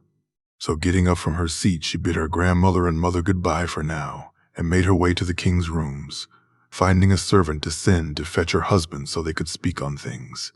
That he came so quickly made her worry about what she had written in her note, and seeing the worried look on his face as he closed the door behind him only made her worry that much more. "Marjorie, what's wrong?" Jay asked as he looked at her face. "What?" "Everything, Jay, everything is wrong," she said annoyedly. "Marge, these plans of yours, Jay, are children, spreading them out all through the kingdoms, splitting up kingdoms, appointing people, everything. I feel I'm being left out," she said, frustrated now. "Marge," he seemed to be hurt by her words, confused or something she couldn't quite be certain of, and her first instinct was to comfort him, yet it was she who needed comfort more right then. "When you were at war, the decisions, the choices, I knew they were yours to make, and that I knew not how I may help. But this, Jay, it's supposed to be us, both of us, together, always," she said. And she sighed. "Gods, Marge, I didn't even realize, I thought." She felt his arms go around her and her own do the same to him, and they stood there for some time just holding each other before he moved away and reached out for her hand. She allowed him to take it, and he walked with her further into the room. For the briefest moment, she saw the bed, their bed, and she felt a little flutter in her stomach. He led her past the room, though, to a small, soft couch, and she took her seat beside him on it, his arm going around her shoulder as she leaned in close to him. "I truly didn't realize I was doing that. With the war, being king, I feel myself having to be more than I am, or more than I'm ready to be, and so I'm trying to hold on to the things I know. Making plans such as these, I feel comfortable doing so. The standing army, Dragonstone, our children, and what their place in the world may be. The realm making it so my family is safe, that my house, our house, is safe. On that, I feel in control," Jay said. "And you don't on other things?" she asked. "I feel adrift at times," he said softly. I am so happy to have you here, to help me, to listen, to offer advice. From the moment we took the city, I've been counting the days until you came, so you could help me, so you could be my anchor. Yet you haven't allowed me to be so, Jay," she said sadly. "I know. I'm sorry. I wanted to show I could, that I was ready to be the king so much that I forgot what it was I really wanted, which is a queen to help me rule, to be what I cannot, and to tell me both when I'm right or when I'm wrong. You have one, if you wish it. That is, I do, Marge, truly, I do. I'm sorry. Ask me anything, any question. You're right. Together, always," he said, and she kissed his cheek. They sat silently for some time before they began to speak. Firstly, about the wedding and how soon it would be. She told him of her meeting with the fat Septon and how she barely remembered the day, Jay once again telling her how sorry he was. Then the subject turned to more about his plans, and soon she found herself agreeing, disagreeing, changing, and being told that this couldn't be changed. They spoke for hours, Jay sending out for food for them, and even through their meal they spoke about the realm. "Children, Jay. You seek to make our children a huge part of your plans, and yet we've spoken of not having any for some time. And even then, you speak as if we'll have far too many. Numerous, many, countless," Jay said with a chuckle, and she smirked. "I thought you were japing," she said, shaking her head. "What if we can't?" "Jay, what if for some reason we only have but one, or worse, if for some reason I can't? I told you. Together always, Marge. But should I not? Should we not?" "Your plans, Jay. We are not the only Targaryens, Marjorie. If it is our children, then so be it. If not, then it will be Dany's or Tyrion's. As long as our house is safe, I care not whose line makes it so." So were I not able, you'd not set me aside? She asked worriedly. Marjorie, he said, moving from her, and she watched as he got up from his seat and knelt down in front of her, taking her hand in his. I love you, from this day until my last day. I believe we're going to be gifted by the gods many children, but should we not be then? I care not, for they've already gifted me more than any man dares to dream for. They gifted me you. The kisses they shared were deep, and she felt her hands slipping under his tunic, the muscles on his back tensing as her fingers stroked over them. As for his own, they too dipped beneath her clothing, and she shuddered as they pushed the outside of her leg, more so when they passed her knee and touched her thigh. She felt the loss when they retreated, and then she gasped when she felt his hand on her stomach, almost biting his lip when his hand moved up toward her breast. Jay, she said, her voice husky as his fingers touched the underneath of her breast, and then she moaned as his fingers brushed over her hard nipple. They had never gone this far before, and her own hands didn't stay idle for long as they began to move down his back and into his breeches. She almost grabbed him and pulled him tighter to her when she felt two of his fingers roll her nipple between them, the moan she made swallowed by his hungry mouth as their tongues danced together. When he broke the kiss and moved away from her, she almost cried out, and it was only the look in his eyes that showed her how hard it was for him to do so. I'm sorry, forgive me, he said, blushing, and barely able to look her way when whatever had emboldened him had retreated for now. There is nothing to forgive, my love, she said softly. We almost, and soon we will, she said, and her voice had never sounded so wanton as it did right then, something that certainly seemed appreciated given the look Jay gave her. Later that night, she lay in her bed, and her fingers brushed over her nipples as she did so. Yet try as she might, she couldn't replicate the feelings that Jay had managed to evoke. Her fingers were a poor substitute for his, and instead, as she rolled over, she smiled. Soon, she thought, soon it would, his fingers touching her once more. The fingers 298 AC. Cat. He rolled off her, and she was glad of it. His sweaty brow had dripped all over her face, and she reached out to take the cloth to wipe herself clean. That he slept immediately once he was done was one of the main reasons she had, for once, instigated their laying together. Getting up from the bed under the pretense of using the privy should anyone question her, she quickly dressed and began to walk around the keep. When Peter slept, she found she did her best thinking, and since her own dreams were so troubled, she tried not to sleep unless she must. The news she'd overheard was enough to provoke her concern. The bastard had been crowned, and soon he'd come looking for them. House Royce had been called to court, and though someone called Harding now sat the Eyrie, no one expected the Vale to do anything but bend the knee. Not that she had any faith or hopes for the Vale, since the knights had been defeated, but them kneeling made their position here ever more precarious. That their plans to leave were now being hurried along was something she had overheard and then confirmed looking through Petter's papers. Given it was not from Petir's words, only reinforced that she couldn't trust him, which meant yet another reason why she had no wish to go to Essos with the man, her husband, her savior. When the more time she spent with him, the more it was clear he was anything but. My lady, one of the servants asked as she walked the hall. I was off to the privy. My husband sleeps, and I'd not disturb him by using the 1-hour room, she said, hating that she needed to explain herself to the servant, but having realized that Peter questioned them all on her movements. She moved through the keep quiet and carefully, true for all outward appearances she strolled, but she'd learned that all was not as it looked at the Drearfort, and that it shared more in common with the Bolton Keep than she'd ever have imagined.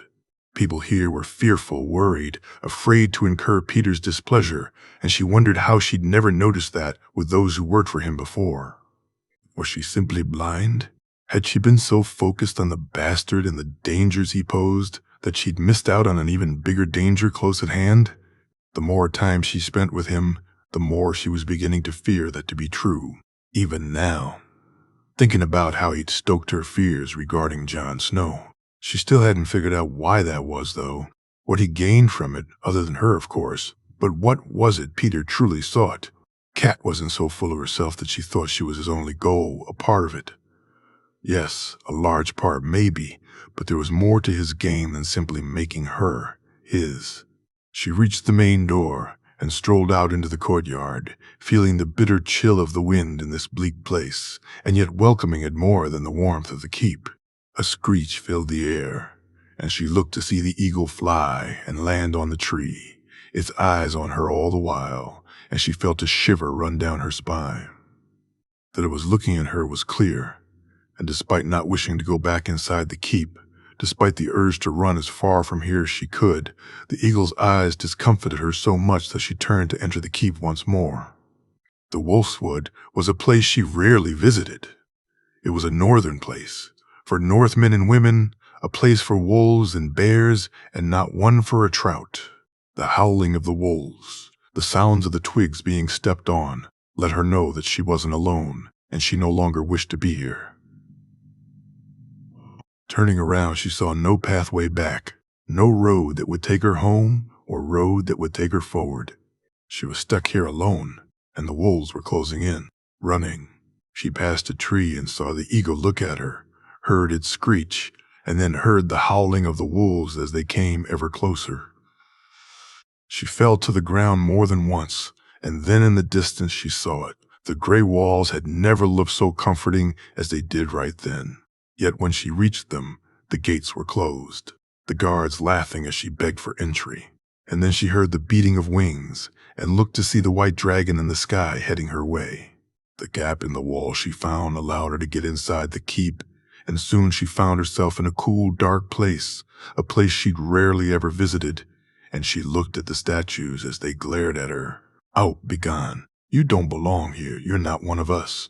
The voices called out, and she looked to see a woman. No, a sprit, a specter, as the woman that faced her was dead, wasn't she? "You dared. My son, you dared. I damn you, Catelyn Tully, to the 7 hells, I damn you." Lyanna Stark called out before she shouted a word. G-H-O-S-T.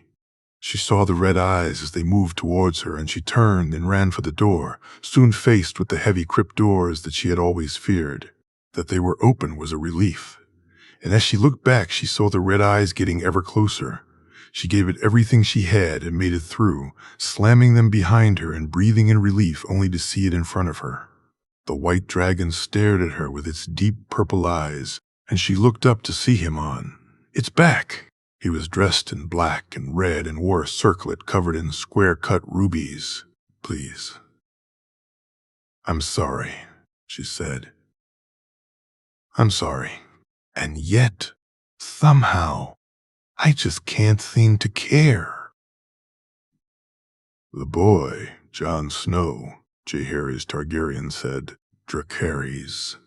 She woke up screaming and found Petter leaning over her, holding her to the bed. She didn't even hear the woman come in or even taste the liquid as it was poured down her throat, nor did she feel the cold as she was loaded into the carriage. She heard the screech, though. She saw the eyes of the eagle. She felt them looking at her as the carriage rode off. King's Landing, 298 AC, Jaehaerys Targaryen.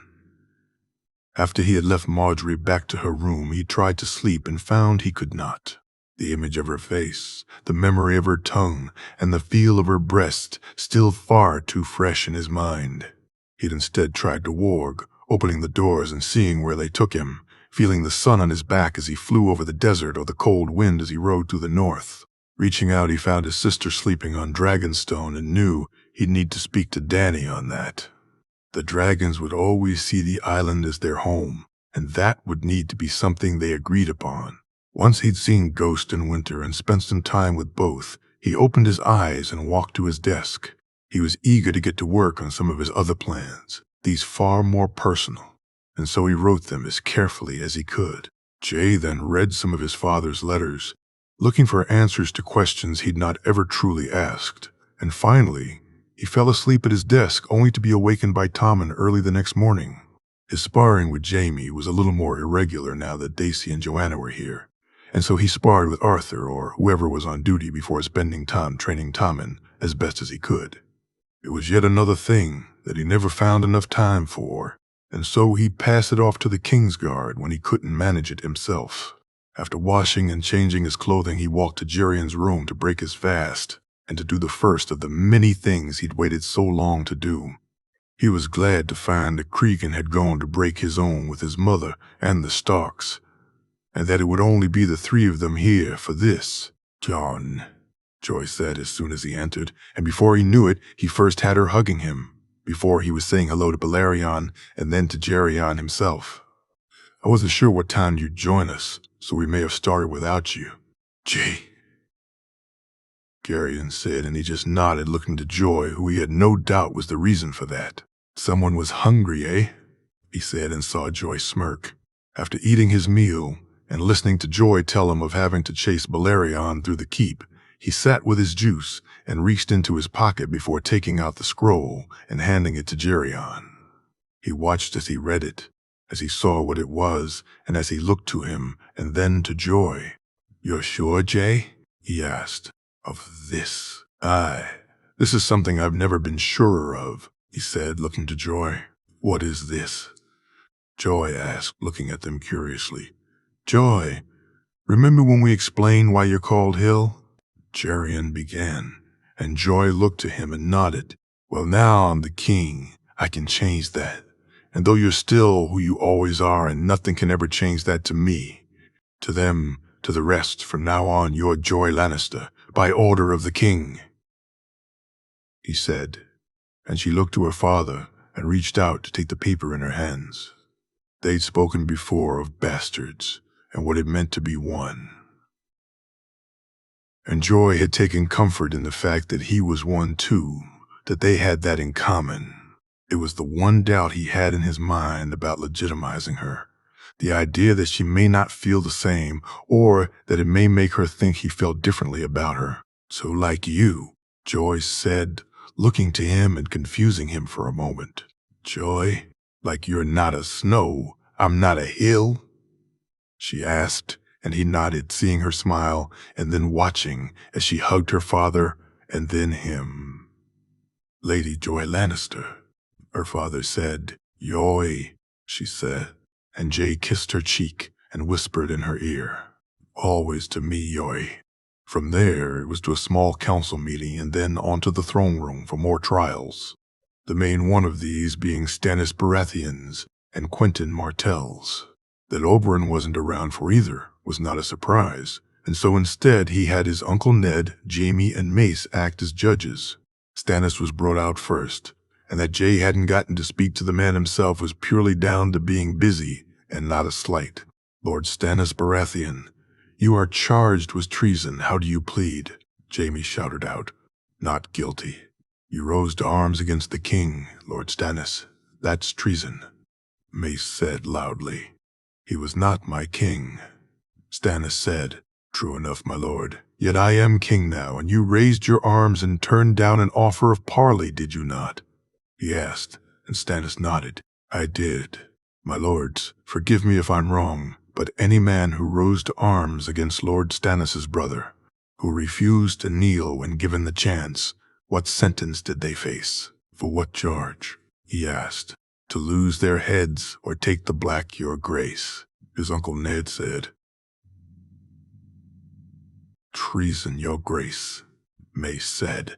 "Your verdict on Lord Stannis, my lords?" "Guilty," his uncle said, as did Mace and Jaime. "Lord Stannis, you've been found guilty. We offer you the same choice your brother offered many men, the wall or your head." Jaime said, "The wall," Stannis said, and Jay nodded to the man as he was led out from the room.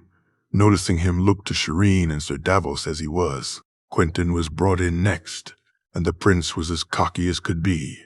It was clear he was obviously expecting someone to stand up for him. "Prince Quentyn Martell, I choose trial by combat."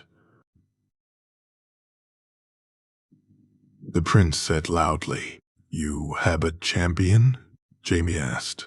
"My uncle Prince Oberyn Martell," Quentyn said, looking around only to not see Oberyn anywhere. "My lords, I have a letter here from Prince Oberyn, confirming he rejects the offer to stand as his nephew's champion," he said, moving forward. "You lie," Quentyn said. "No, nephew, he does not," Oberyn said, stepping into the throne room, Jay looking at him in surprise. "You'll not stand for family?" Quentyn said, aghast. "I stand with my family, nephew," Oberyn said, walking past him and standing beside Jay. Quentyn welcomed the wall, as did the rest of the Dornish lords and knights, both those who joined with Quentyn in the Stormlands and those who'd attacked Highgarden. By the time they had dealt with the last of them, he called a halt to the proceedings. The Vale lords and Riverlanders who joined Edmure could be dealt with on the morrow. He wished instead to take the measure of some others and to speak to his wife and her grandmother about the Reach and Riverlands and the changes he intended to make. Making his way through the halls, he passed Lord Raymond Derry and asked him to join him, the Lord of Derry only too happy to do so. Once they reached his rooms, he sent Tommen to find Marjorie and Olenna and invited Lord Raymond inside, bidding the man take a seat.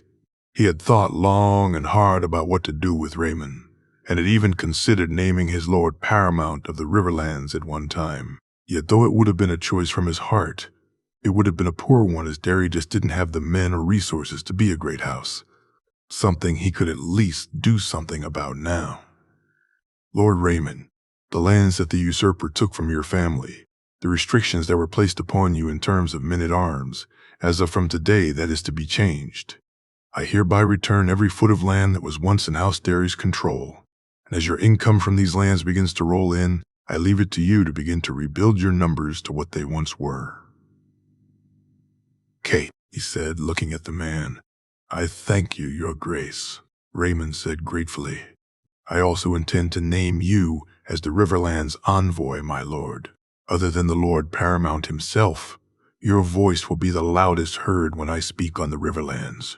I ask you to bring up any issues that the Riverlords or the small folk of the Riverlands may have, and I trust you to keep me informed of any problems that need my attention. Your grace, you honor me. House Targaryen owes your house a great debt. Lord Raymond, I'm only happy to repay it in any small way." He spoke to Lord Derry for a few more moments, bringing up the extra trading income and letting him know that would be staying for the next few years until the full extent of his returned lands income had started to roll back in. When Raymond left, he sent for refreshments. Know that Olenna would appreciate them when she arrived, and being relieved they arrived before his wife, and she did. He and Marjorie had spoken on most of the things he was about to discuss with Olenna, and he wondered if she had spoken already to her grandmother about them, quickly finding out that she had not. While he'd given his small council a general view, only Marjorie and he, and now Olenna, would know the full extent of his plans for now. "But one of the changes I intend, Olenna, is to do with any children Marjorie and I have, but there is something that you need to know about that, and something I'd ask your advice on." "Of course, Jay. We don't wish to try for children immediately after we've wed. My mother was not much older than Marjorie when I was born, and those circumstances were very much different. Both she and my grandmother lost their lives in the birthing bed. While I know waiting doesn't guarantee any more a woman's safety than not, it alone is not the only reason we've decided to do so. We wish some time for us, grandmother, to be us before we must have a family," Marjorie said, and Olenna looked at them both. "People will speak, Jay, of Marjorie, of you even," Olenna said, raising her concerns. "Let them, I care not. Even should we not be blessed with children, though I believe most surely we will," Jay said, smiling at Marjorie and thinking of the eggs he found, as he was certain they were for their children. "Marjorie is my queen, my only queen." Olenna smiled a little herself before nodding, and Jay turned then to the rest of his plans regarding his children. "Should we be blessed with more than one or two, then it won't be just Summerhall and Harrenhal. I intend to create seats for them in. It's to be the North, Dorne, the Vale, and the Reach also." "Your Grace?" Olenna said, and he knew he'd shocked her by the fact she'd not used his name as he'd requested. "My house suffered, my lady. It suffered from not understanding the issues and needs of each of the kingdoms. Aye, it suffered from the ambitions of men and the narrow-mindedness of maesters too, but that alone wasn't the reason we almost fell. I intend for my family to be a part of the realm, to understand it, and I to rule it. Never again will a kingdom rise against my house, lest they find they must first deal with my house in their own. It was quiet for a few moments while Olenna took it in, and then he almost saw her mind work as she looked to him and Marjorie. You intend to use your aunt and uncle's future children too, don't you, Jay? Olenna asked. I intend to create many new seats, Olenna. If we're lucky enough to fill them with our children, then so be it. If not, then my aunt, my uncle, it matters not as long as House Targaryen grows strong. He said to a chuckle for his good grandmother. I take it this is not all you've asked me here for, she asked, and he looked to Marjorie, who spoke of his plans with Tarly. Jay intends to name Lord Tarly as the Reach's envoy, grandmother, Marjorie said, and Olenna looked at him. I'd name another, but it must be Lord Tarly. I need him brought close, and to name a different lord would no doubt to him be considered a slight. It would, these envoys, Jay. What difference is there between them and Lord Paramount's? What is to stop Randall Tarly from becoming a more powerful voice than Mace or Willis? Lord Paramounts rule their kingdoms in my name, Olenna. Envoys will bring forth issues from their kingdoms, be it lords' issues that aren't resolved by the Lord Paramounts, small folk issues, or issues of the kingdoms itself. Yet they have no power. They merely speak with their own voices on their concerns. Some will be based here and may do a Lord Paramount's bidding. Others will visit from time to time. And Willis, Mace, my good brother and good father. Olenna, my master of coin and Lord Paramount of the Reach, my wife's father and brother. If there are any who have a louder voice at the table than House Tyrell, then they wear a three-headed dragon on their breast. Jay said, looking to her. House Tyrell, House Lannister, House Stark, and House Martell, none will even come close or above them other than mine own. The Riverlands, Stormlands, the Vale, and the Iron Islands all will see changes where the others will not. He was glad the answer seemed to relax her some, both that his ideas had the merit he thought they had, and that she didn't feel he was trying to pull the wool over her eyes. It was clear that even the Lannisters hadn't risen as high as House Tyrell, and their position was now one that no one could ever threaten. When Olenna left him alone with his wife and Marjorie came over to sit with him on the couch, he noticed how she blushed at the memories, and he found himself smiling. Your family's house will always be one I seek to protect, Marjorie, he said softly. I know, Jay. But our house, yours and mine, that will always be my priority. You, our family, the future, that is everything to me. Together, Marjorie, always.